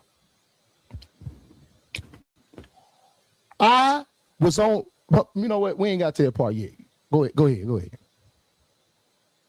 Like you got a team. Mm-hmm. Everybody on the team represents you. Correct. That is correct. If they do anything, It's me. it's Shannon. Mm-hmm. They don't even think. They don't even mention it. Yeah. They don't even mention their name. Yeah. And he was still moving as an individual on my tour. Oh, okay. Yeah. To the point where, we constantly kept bumping heads. And then he had one night where things really went left and I had enough. And You sent him home. I suspended him indefinitely. And See, you could have just listened to Corey and then everything would have been okay. but the thing was, Corey is still like a big brother to him. Mm-hmm. So I believe, and I never got to know if this is real or not because me and Corey didn't talk. We squashed it or whatever, but we ain't really talked. But I could tell by the podcast that he was telling. Now, once again, the nigga said road etiquette. You niggas try to twist and turn motherfuckers' words and make them say this. He didn't say that. That's not what the nigga said. Road etiquette. Now let me explain for you illiterate motherfuckers that don't know what the fuck it is. When he said I didn't have the proper road etiquette, I'm a young comic. I used to like to party. All right. This is what happened the time that he says he quote unquote suspended me indefinitely. All right. When we came on the road, road etiquette, excuse me. He said road etiquette, not even comedy etiquette. He didn't even say comedy. He said road etiquette. My bad. We was in Cleveland, right? We was in Cleveland and we kicking it at an after party. This was after a show. Show went well. We kicked it. It was great. Great night. Now we all together. All of a sudden, they getting ready to go. And they like, all right, y'all, we finna roll.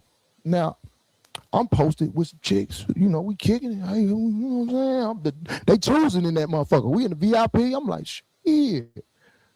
Man, shit, hey, man, hey, I got a spot, Ryan. We good, man. Hey, listen, we can roll whenever you raise. All right, bet. I'm a chill then. But T, my boy T Springs, who's Ryan's manager, he opened up for him. T was like, nah, Ryan, you ain't staying here. Marcus can stay, but you ain't staying here. So you got to go. Marcus, if you want to roll, you can roll. I was like, man, I'm chilling. I'm drunk, nigga. I'm toe down. He was toe down because he kept trying to stay. They had to go back and forth a little bit. So that next day, I'm fucked up because I stayed out all night. And I'm want to admit my flaws, nigga. I was fucked up. I stayed out all night fucking with bitches and all this shit. I'm by myself in motherfucking Cleveland. And that next day, I didn't even make it to brunch. I made the brunch late. They like, damn, nigga, you ready? Damn, you late as fuck. I'm like, man, nigga, I don't feel good, nigga. I'm like, man, I'm fucked up, dog. I ain't gonna lie to you. Now, at this point, the show about to start in a couple hours. I know I'm too fucked up. Nigga, I go to the show anyway. I'm at the show and it's my time get ready to come up and I'm like, you know you are drunk night, nigga, you nauseous, you fucked up. Man, I go up there on stage, nigga, I get to start telling my shit and nigga, my shit I blanked out, nigga. They laugh at first like this, but then they seem like, oh, this nigga really blanked out. This nigga forgot his joke. I can admit that. I'm a real nigga. I'll tell you what happened. Now, mind you, we just did a show last night. And you forgot your jokes in here. Nothing's changed. Went well last night. But I was fucked up. We did a show after that, and I recovered on that show. So, Brian felt the way about that. And that's cool. He like, man, Marcus, man, you know that was wild, man. I said, Ryan, you was gonna, and I'm trying to tell him, I'm like, Ryan, be honest, nigga, you was gonna be with me. Y'all, I tried to put the blame. I'm like, man, y'all left me at the club, my nigga. Y'all know I was getting drunk. Y'all know I was gonna be out all night. He like, man, you a grown man. You that's on you. And I was like, well, I thought you said we move as a group, not as individuals. So I take that L. That was on me. That was on me. He's like, man, Mark, I ain't gonna lie, man. I might put you down for a couple months. I said, cool. You right. I fucked up.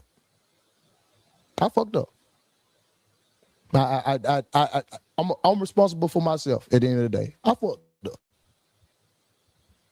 Now, after that, I done went. Now me and Ryan done did many shows after that.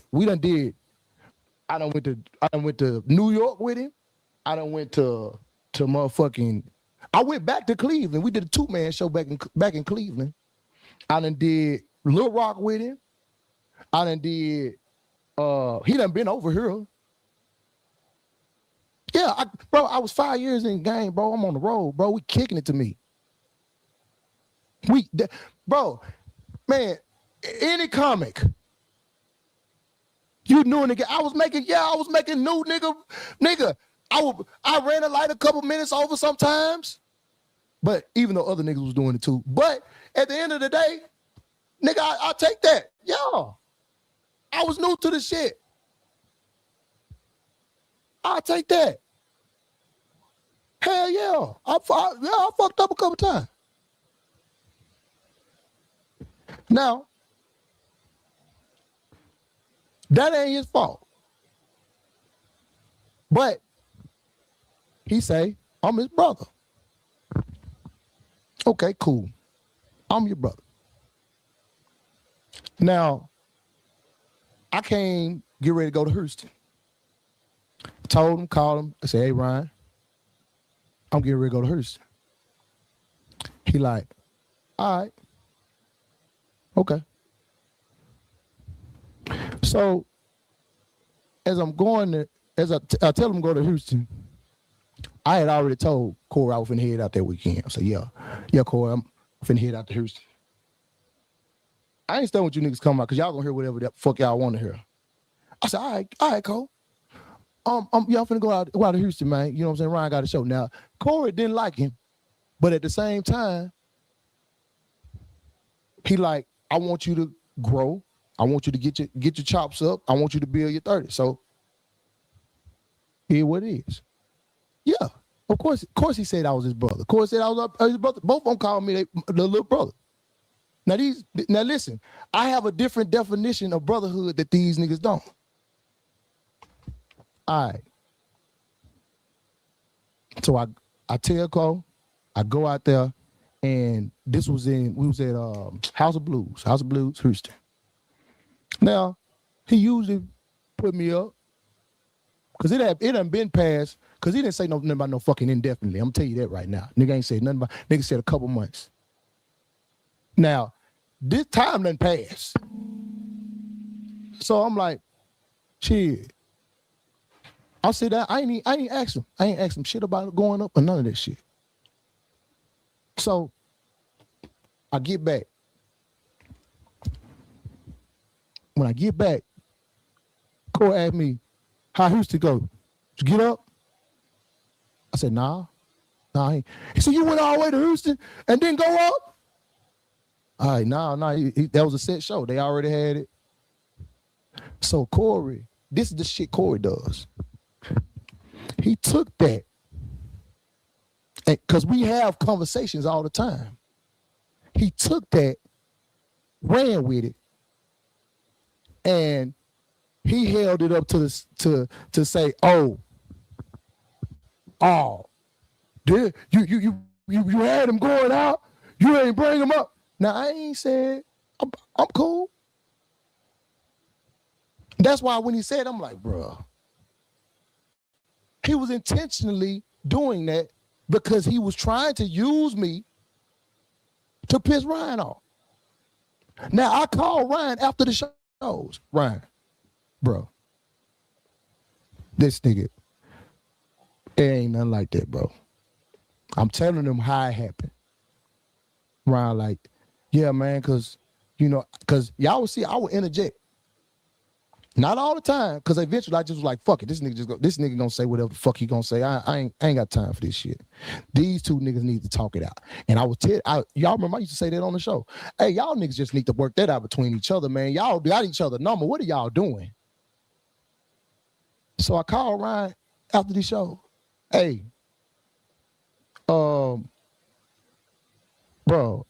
I don't know how you feel about this shit. Cause like I say, nigga, I'm gonna get in front of the situation. I don't wait. I get in front of the situation. Hey man, bro, this what happened. I'm like, bro, I wasn't on that. You know what I'm saying? Like, bro, I understand how you feel. If you feel a certain way, I was like, but bro, he said, man, bro, I'm not tripping about that. He said, I know that nigga. I can tell how that nigga move. You can't stop that nigga from saying whatever the fuck he gonna say. He said, and I know you in a weird position because we both your homeboys. And I said, man, look, call that nigga, dog. He said, I'm not talking to that nigga. I said, bro, why don't y'all niggas just, y'all, it's pointless. Why are y'all talking through? Talk to each other. Okay. He don't want to talk to him. Corey. Man, y'all just need to talk to each other, man. Y'all don't need to be doing this shit. This shit's stupid, bro. Y'all too grown ass men, dog. But both of them niggas are aloof. Both of them niggas are non-confrontational niggas for real. This nigga Corey will say shit and all this old tough shit, but you done seen it yourself. You done seen it yourself. They don't want no real fucking confrontation. So now one of these niggas want to talk to each other. So what the fuck I'm gonna do? I'm trying to get you. Remember I came on one show. I was like, man, why y'all niggas just don't talk to each other, man? I said it on the show. You can pull that shit back up. It ain't got nothing to do with me. Y'all, this shit between y'all. If I feel like you my brother, and y'all back and forth with each other, Ryan go on one platform, Breakfast Club talking about him, Corey go on the other platform, go on his platform talking about him every week. Y'all just doing, y'all childish at this point. Because y'all niggas got each other number. If y'all really had an issue with each other, y'all niggas could have called each other and straightened out, just like I did. Every time me and Corey had it, hey, man, you calling me with this drum? No, nigga. I ain't calling with you no drummer, nigga. I'm trying to see why the fuck you said that on the show. And then he felt like I was bowing up to him. I'm like, no, nigga, this been me the whole time. I just had enough respect for you because I felt like you was like a big brother to me, but now I don't feel like that. I don't feel like that no more. So yeah, I'm finna talk to you how I really talk to you, nigga. And if it's a problem, meet me in the field. Nigga, we had a whole, nigga, I'm talking about we threatened the fuck out of each other one night. Nigga, I'm talking about, hey, it was on some, hey, what? Anyway, I talked about this. I think I addressed this before. So now these niggas won't talk to each other.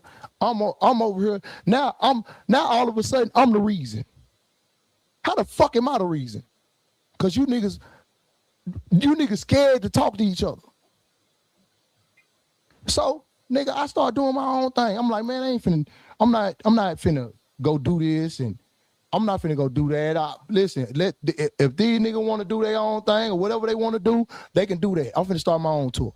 Y'all seen it. I did it for 3 years. Because the shit we talking about at 5 years ago. This 5 years ago. Did my own shit. Shit started working out for me.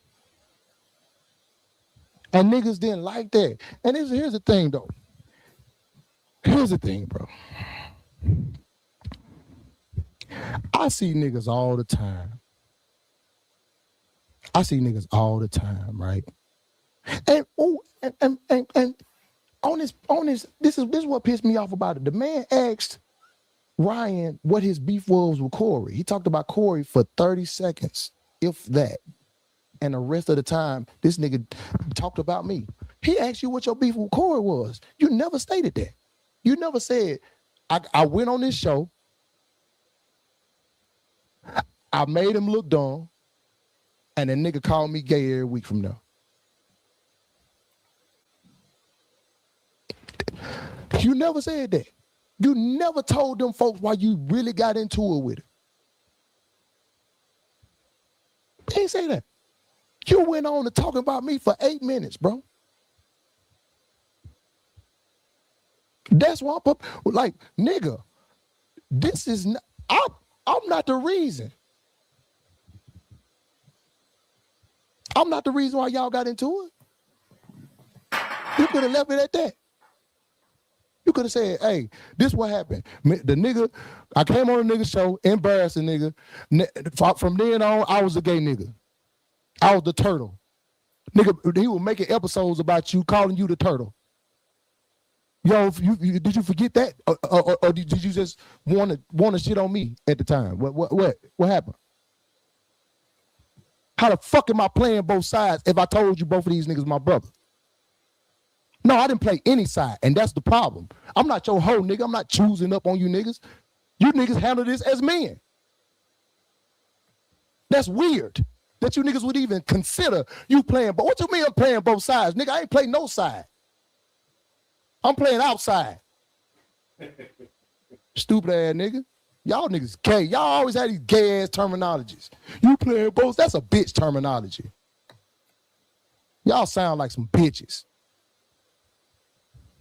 You playing both sides. That's exactly what a nigga who playing on both sides would say. That's exactly how a guy who playing on both sides would react. This dude has just played himself. Ladies and gentlemen, this is how you get on your mama's couch.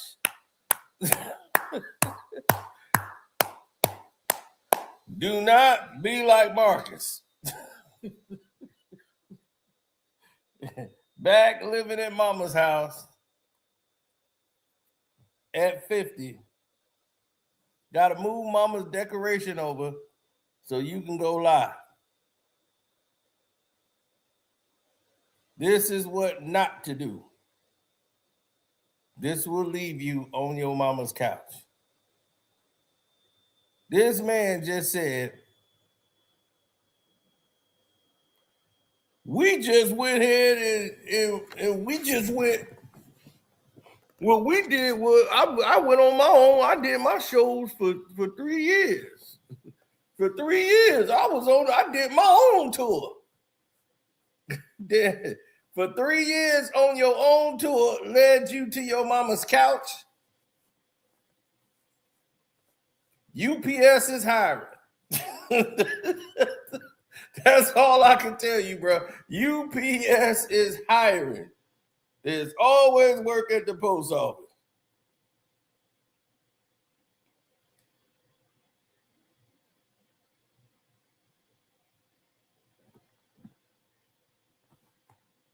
There is always work at the post office. Straight like that. That's crazy. That's some crazy work, though. You got to admit, that's crazy. I would never, ever get in that situation. Look, you got to know these two dudes got a problem. If you can't get them in the room to handle their problem, then you say, hey, you know what? Y'all got to work it out on your own now.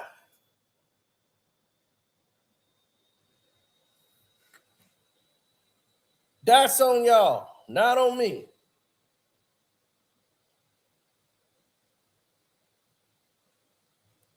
That's on them. They got to work that out. Because the whole movement that you're seeing that's going on, that's a reflection of all the noise that's been happening. And he trying to get in on it. It's like, but he don't even know how to capitalize on it. He want too bad. Like, I got to get in this. Get in there. Yeah, get in there. He don't know what he doing. He like a dog chasing cars. Don't know what to do if he caught one.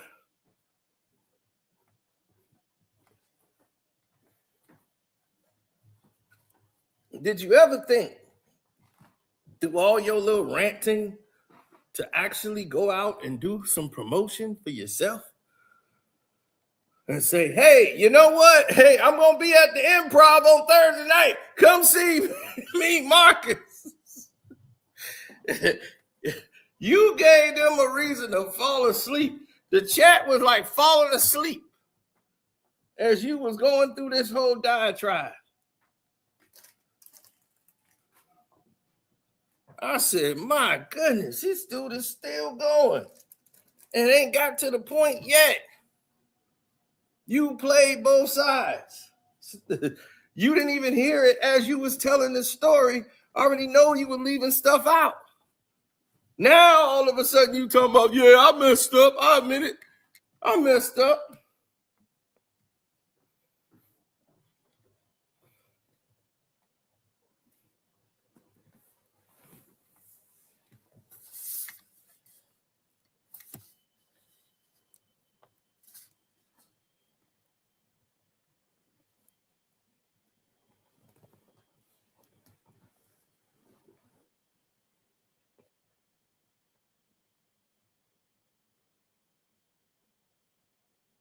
Oh, hell no. He said, I took a nap, ate a meal, Mark is still talking. That's how he felt. It felt forced. It felt out of place. Felt like, what the hell is Marcus doing? He don't even, it's like he trying to find sympathy for himself.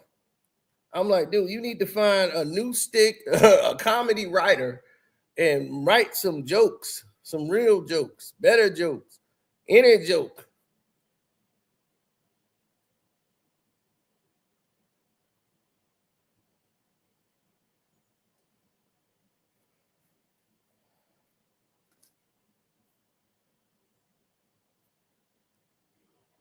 Well, the problem is this.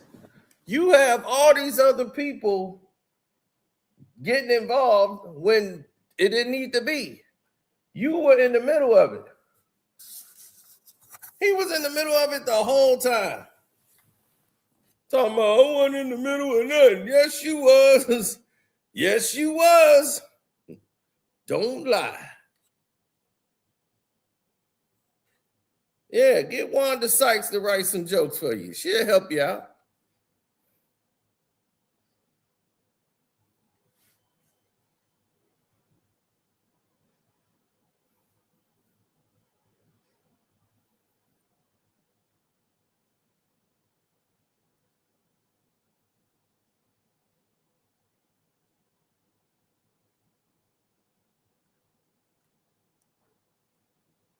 It's always they always the victim. You, trust me, I've seen 1,000 Marcuses. They're always the victim. Somebody did them wrong. It's somebody else's fault they ain't on. Not once did he mention him just popping up, like just showing up at shows, hoping somebody put him on.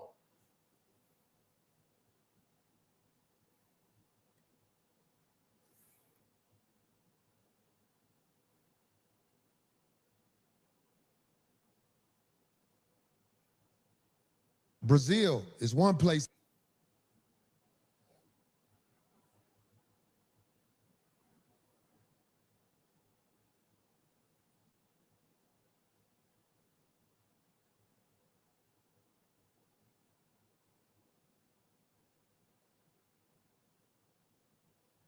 But see, here, they want to act like something wrong with you because you're willing to defend your manhood.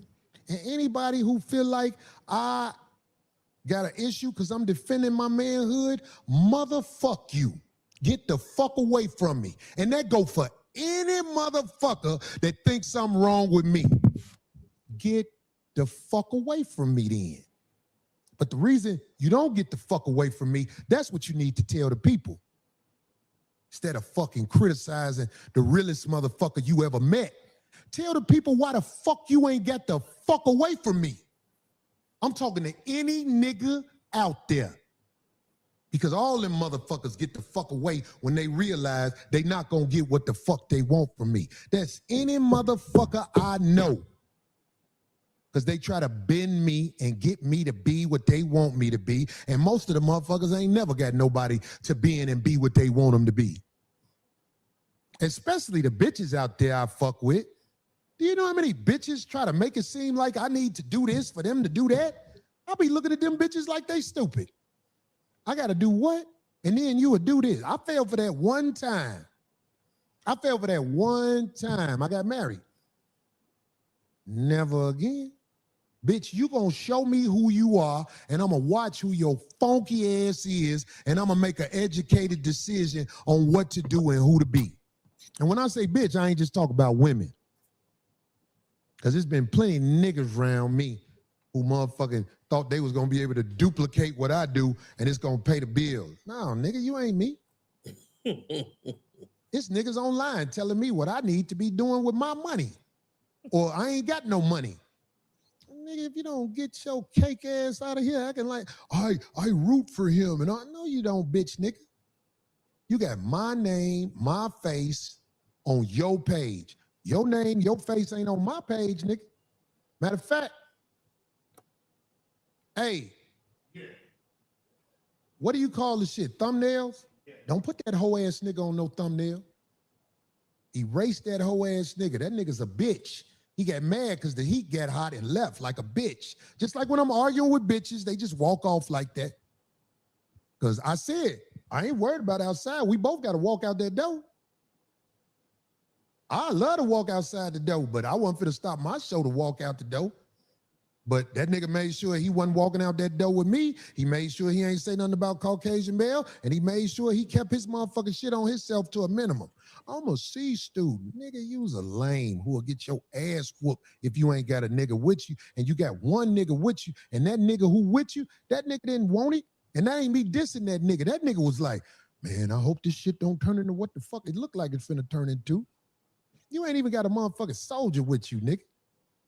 You would never see a nigga walk in the door with me. If I'm with somebody, they ain't with me. They just happen to pop up. That's got to be explained to lames.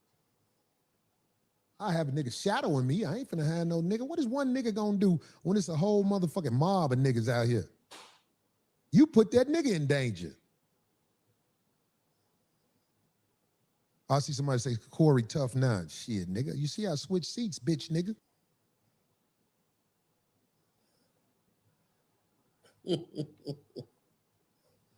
Fucker that thinks I'm wrong.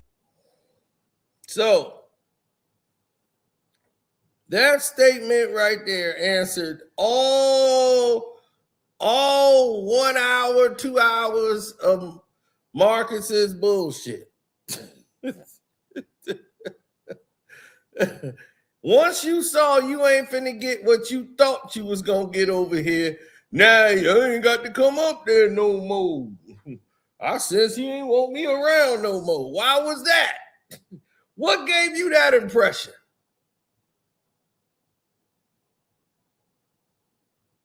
What gave you that impression that your ass wasn't wanted in the community no more? I wonder what that was.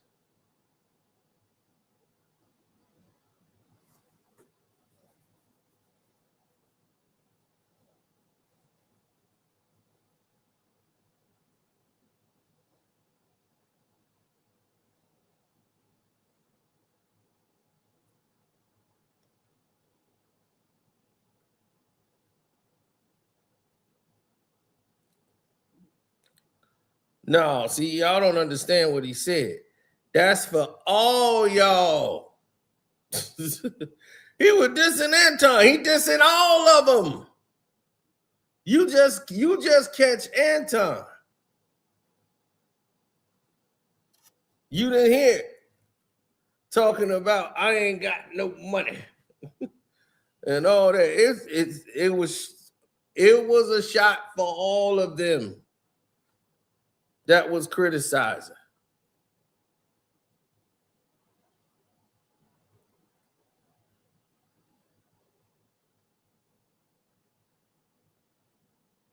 Corey ain't do Anton wrong at all. And if he did him wrong, Anton's a grown man. He know how to stick up for himself. He from the D, right? That's what he said. I'm from Detroit.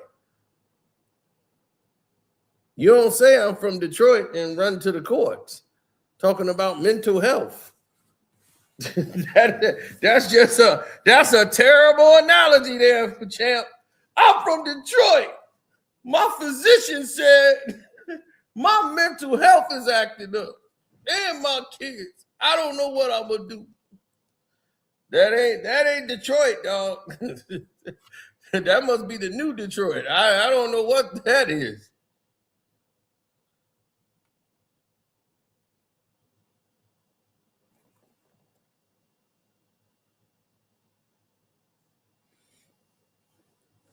Man, all these dudes is clowns. They switching up. That boy, man, Anton Daniels was switching up. Man, he was switching his energy up like a 10-speed. That boy was up there switching energies. That dude did a whole hit him up video. Man, I was ready to punch him in his face. I was about to do that, dude. He went on for about 4-5 days.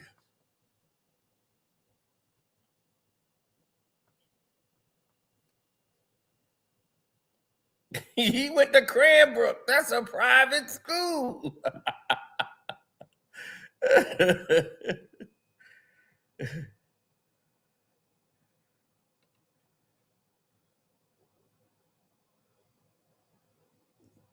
This guy's a gangster. His real name is Anton. And Anton lives home with both parents. And Anton's parents have a really good marriage.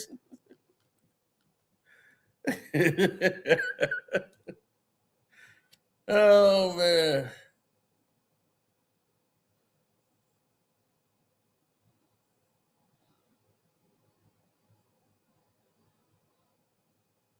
Oh, yeah, the Pistons playing the Rockets. You know what time it is.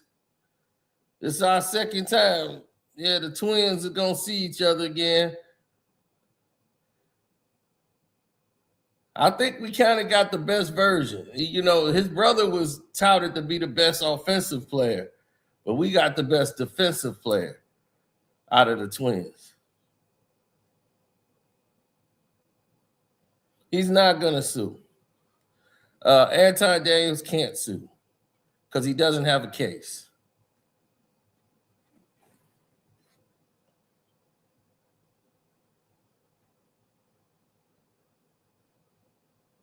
And they're gonna say, what do you mean he ain't got a case? I'm like, look, he don't have a case, and he can try to create one, but then you're gonna open up the door for discovery, damages, everything, all of that could be. They're gonna try to negotiate, let's settle out of court. This go to court, it can go a lot of different ways now. Because like I said, they trying to come at KB, not KB, but Corey, a whole different way. There's a whole lot of other stuff going on that y'all don't know about. Well, y'all probably know about it, but still. I've been covering this on the Patreon.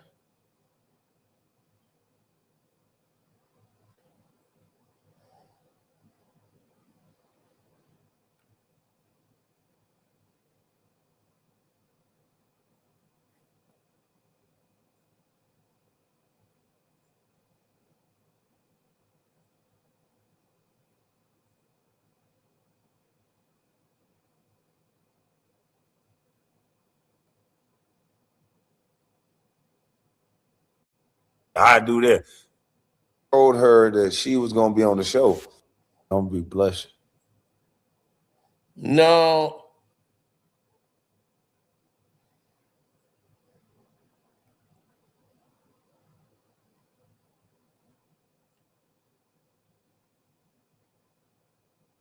Well, you got all these people talking a lot of crazy, right? A lot of unnecessary madness.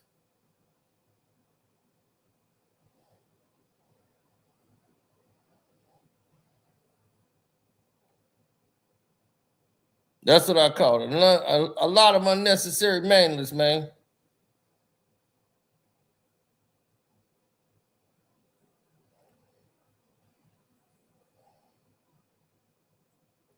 No, I never saw it like that.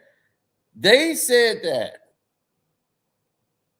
because they coming at him for all different angles right now. Because what happens when two people you see get into it and then you don't like one or the other person?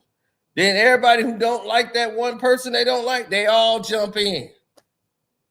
They go, oh, see, that's what I was telling you about, dude. That's the dude I don't like. Yeah. Then they jump in something. They don't even know what's going on. They don't care. They just say, oh, now's the time.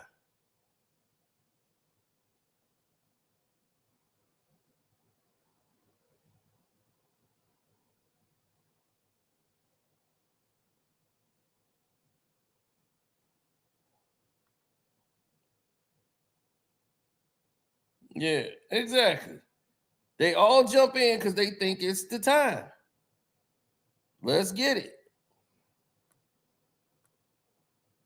I barely know of him. And I was like, some of the things he was talking about, I agree with. I think we talked about squatters or some video. I was like, he was right.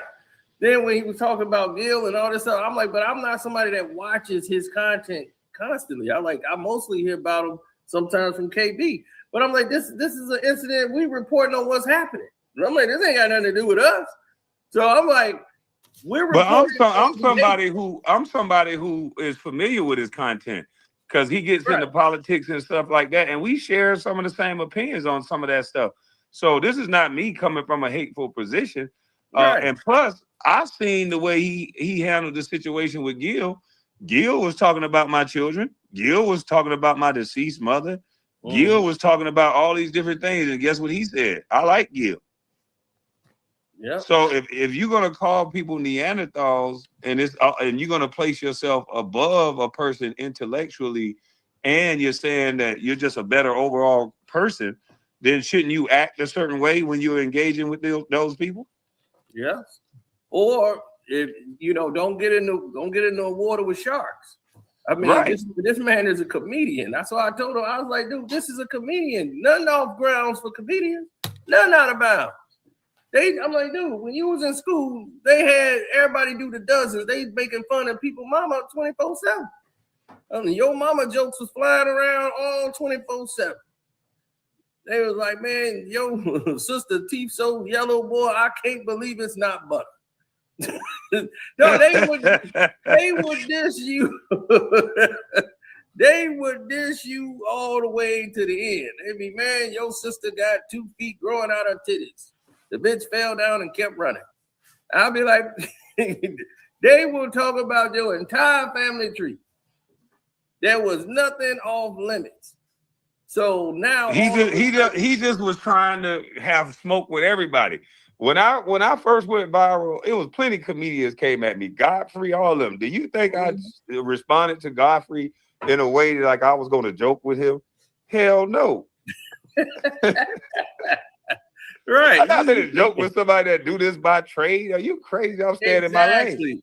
Right. They do this for a living. You wanted to match that energy because you never, like he said, you never wanted to answer the question. That's what got him off his square. And they was like, he playing, Anton playing chess. I'm like, no, it ain't. I was like, it ain't chess when everybody can see your moves and you know exactly what he gonna do. I'm like, this dude playing tic-tac-toe. It was like, we know exactly what he was doing. He said you did roast Pierre. That's because I didn't think he was a good comic. Pierre's, I mean, if you ask anybody, they'll tell you Pierre's not that funny. He might got 1 or 2 lines, but he can't have a special. You know, he just kind of got to open up, or you give him 5-10 minutes on the stage. But that's about as far as Pierre was gonna go. He got some funny moments, but that's just it. He can't have no show, no special. So I know plenty of people that went to his show, and I was like, that's why he got popped.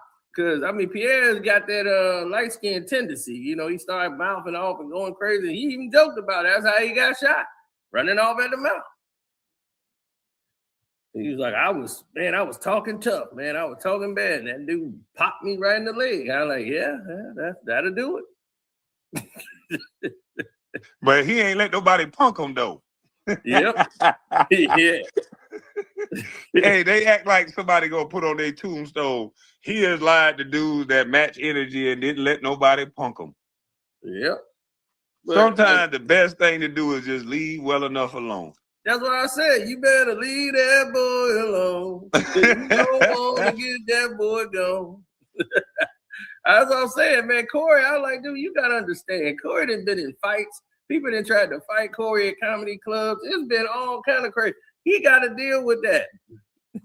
24/7, baby mama drama, all of it. He didn't deal with all this stuff in the real world. Anton, right. You don't deal with this. You don't want to mess with somebody in that space. And I like, they deal with this a hostile crowd and stuff like that all the time. That's work. Mm-hmm. You do it from a safe space. And now when you start playing this, I'm gonna play the victim card. Not even a safe space, Cino, because it ain't always safe. I would say a more controlled environment.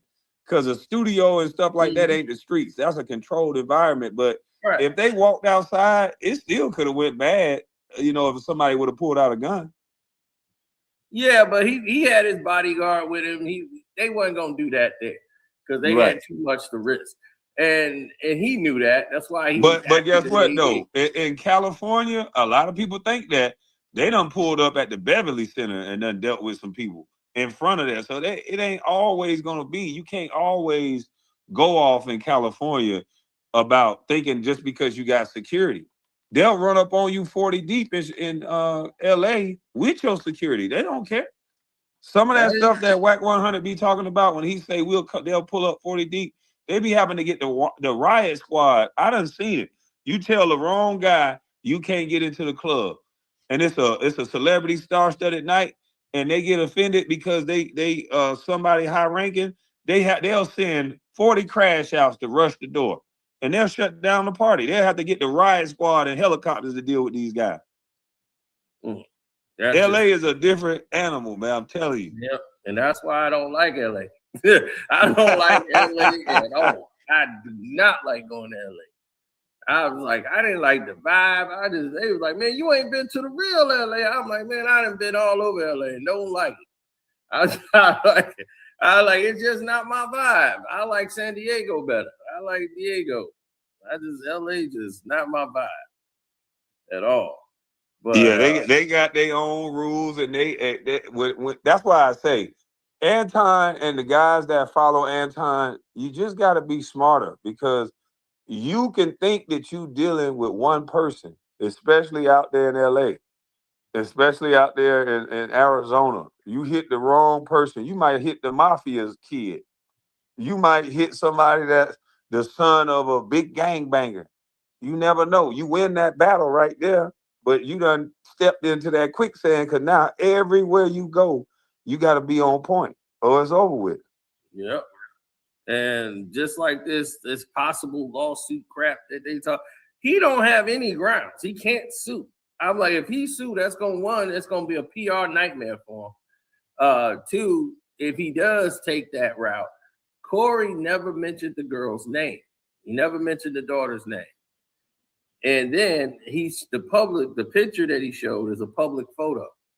He never mentions Anton's name at all. He called him Futon. So they called him Futon the whole time he was talking. He never mentioned him by name. So the fact that he's saying your daughter and he just showed a picture, he never said the girl's name. He just showed a public picture that's probably already posted online somewhere. So it's going to be the legal ramifications for that. It's going to be a gray area there. But see, if Anton sues, he's going to have to back up everything that he said in the video. Because you said in the video, you pulled the daughter out of school, you had to take her to some mental classes. Now you have to prove that you did all of these things prior to that video.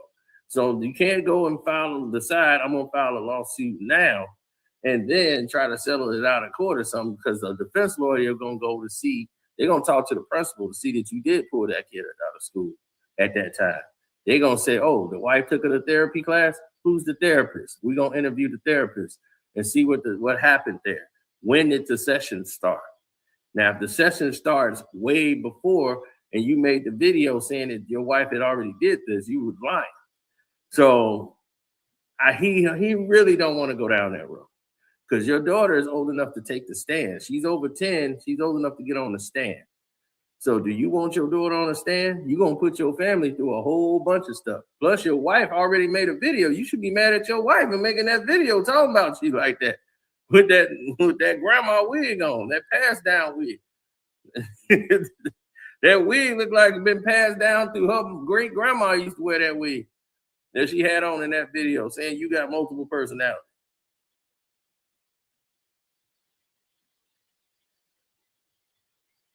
Yeah. Dude, did you see that wig? That's the wig that you find under your grandma baby. Grandma found your wig. Here's one of your wigs. You see that wig his wife had on? That's an all-purpose wig. You can use that and dust everything in there. They throw that in the washing machine and shake it off, dry it out, and put it right back on. All-purpose wig.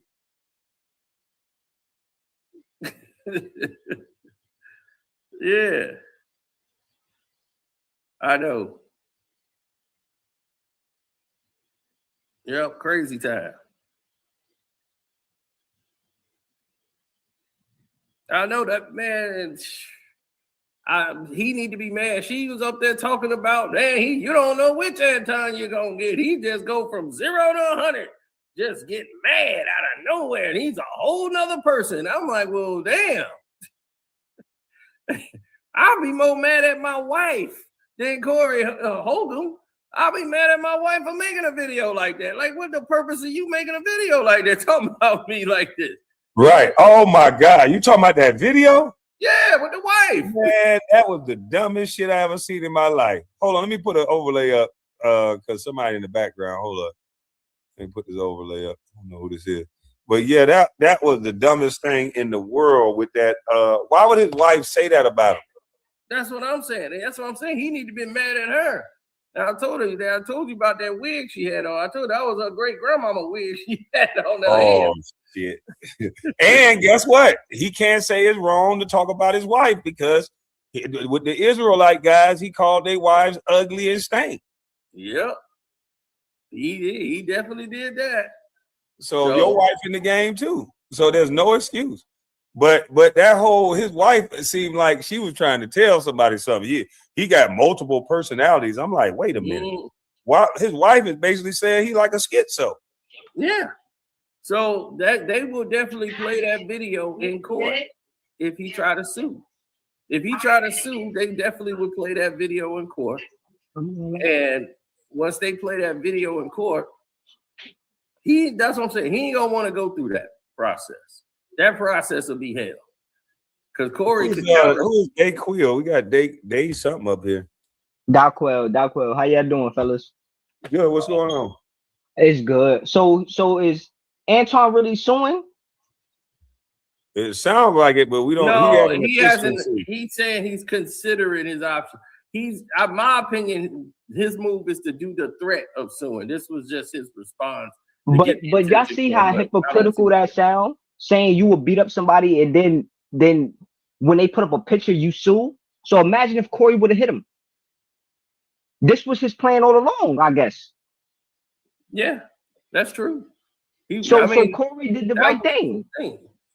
Well, here's the thing, though. Me personally, I won't use women and kids. Like Gil, for one. Like me and him been going at it for 4 years, back and forth. Not once that me or I think Kwame. I don't think Kwame ever did it either. Talk about any of his kids or his wife or anything. We never did that. His mother, his father. We ain't talking about none of that. Now I say Melelelele, but I say she attractive. I don't say nothing negative about his wife. Right. No, but one thing, y'all absolutely right. Kwame and Sino, y'all won't do that. But Corey has been doing this. I'm subscribed to 5150 show. I see everything. Corey does this to people.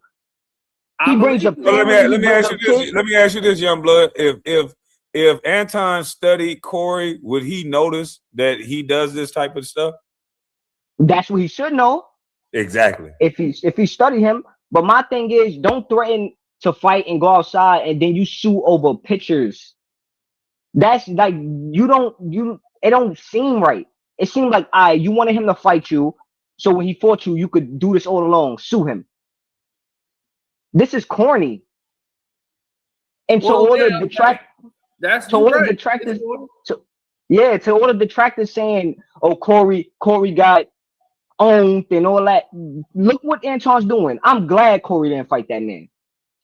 I'm glad he didn't either, because then you risk suspension on YouTube. Your whole thing is messed up. Your platform. You don't want to do all that. So, and then you got to deal with a lawsuit after. Right. It's gonna be, because if he gets his ass whooped, he gonna sue. Now that's 100% fact. So if he got his ass whooped, he is definitely. I believe if he won the fight, he wouldn't have sued. He would have capitalized off of it. He would have ran up a bag. If Corey would have just squirreled him when he walked over there and he fell out the chair out cold, he's suing. Oh yeah. So that would have definitely went that way. Plus he got knocked out in front of the chick he brought too. That ain't gonna go over well with him. Yeah, he took all this Christian stuff, but he obviously brought that girl there so he could smash, and he married. So Anton just looking, I don't know. I see it differently than other people. I think he looked fake. I know. Well, that's what I call him, a coin. Christian only in name. You're a coin. Yeah, I just think it looked weak. You trying to sue a man for some pictures. And I wouldn't have did it either. I don't bring up children. Women is different. Right. You grown men, you grown woman, you can get it. But children, I don't do that. The children stuff. Right. But see, a comedian, they talk about people dead. They be at funerals joking about the person in the casket. They didn't did that like all the time. All the comedians, if one comedian died, they'd be standing over him and they'd be cracking jokes. They were like, look, this is the quietest his ass has ever been. They be sitting over his casket just. That's fucked up. No, but that's serious. That's what comedians do. That's what makes jokes funny. When the jokes be more funny when you don't want to laugh at them, but you got no choice because it's just that funny. Yeah, that's what makes jokes funny. Comedians do, because they live in a like Craig was saying, like we live in an abstract world. So the words are different to us.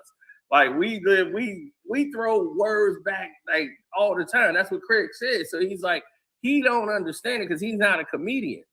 So oh he man, keeps, y'all done, hold on, Cino. You done started a shitstorm in the chat. They like, we talked about his parents. We talked about this. See, they don't want to hit the link to have dialogue about. They don't understand when we mentioned that Gil mentioned my mother and he said all this. The mama's cooking was rotten, and we mentioned what his parent situation was and how his mother didn't raise him. That's not talking bad about his parents. That's giving an explanation of why he's behaving the way he behaved. And yeah, Kwame, because I the one praised his mother, and so I had to defend his mother to him. He the one shits on his own mother. And yeah, chat, because Kwame never disrespected his mother. No, he said he was a backseat baby. That's the most he said. Yeah. And that's not disrespecting your mother. No, he disrespected his mother more than anybody. Yeah, that's what I'm saying. Gil disrespects his mother like you would never believe. He was F her. I'm like. So he still has unresolved issues that pins from his mother. He thinks she abandoned him, but she was really saving his life. I had discussions with this man in the chat trying to get him to understand what his mother was doing. He didn't even know his mother was an athlete like that. And that she gave up her career to have him, really. Yeah. She was going to the Olympics. She was that good. And track and field and everything. So he was, man, I didn't even know that. And he was like, I'm going to ask my dad. I was like, yeah, she was on her way. I was like, her parents asked her to get an abortion. Told her to get an abortion and work, go focus on her career. But she was like Gil, she's stubborn. She didn't want to listen. So she was like, nah, I'm gonna have my baby. She moved out, had the baby, and was living on her own. And then life got hard, and she watching all her friends go out and do things, and life got hard, and she fell into drugs, and that stuff happens.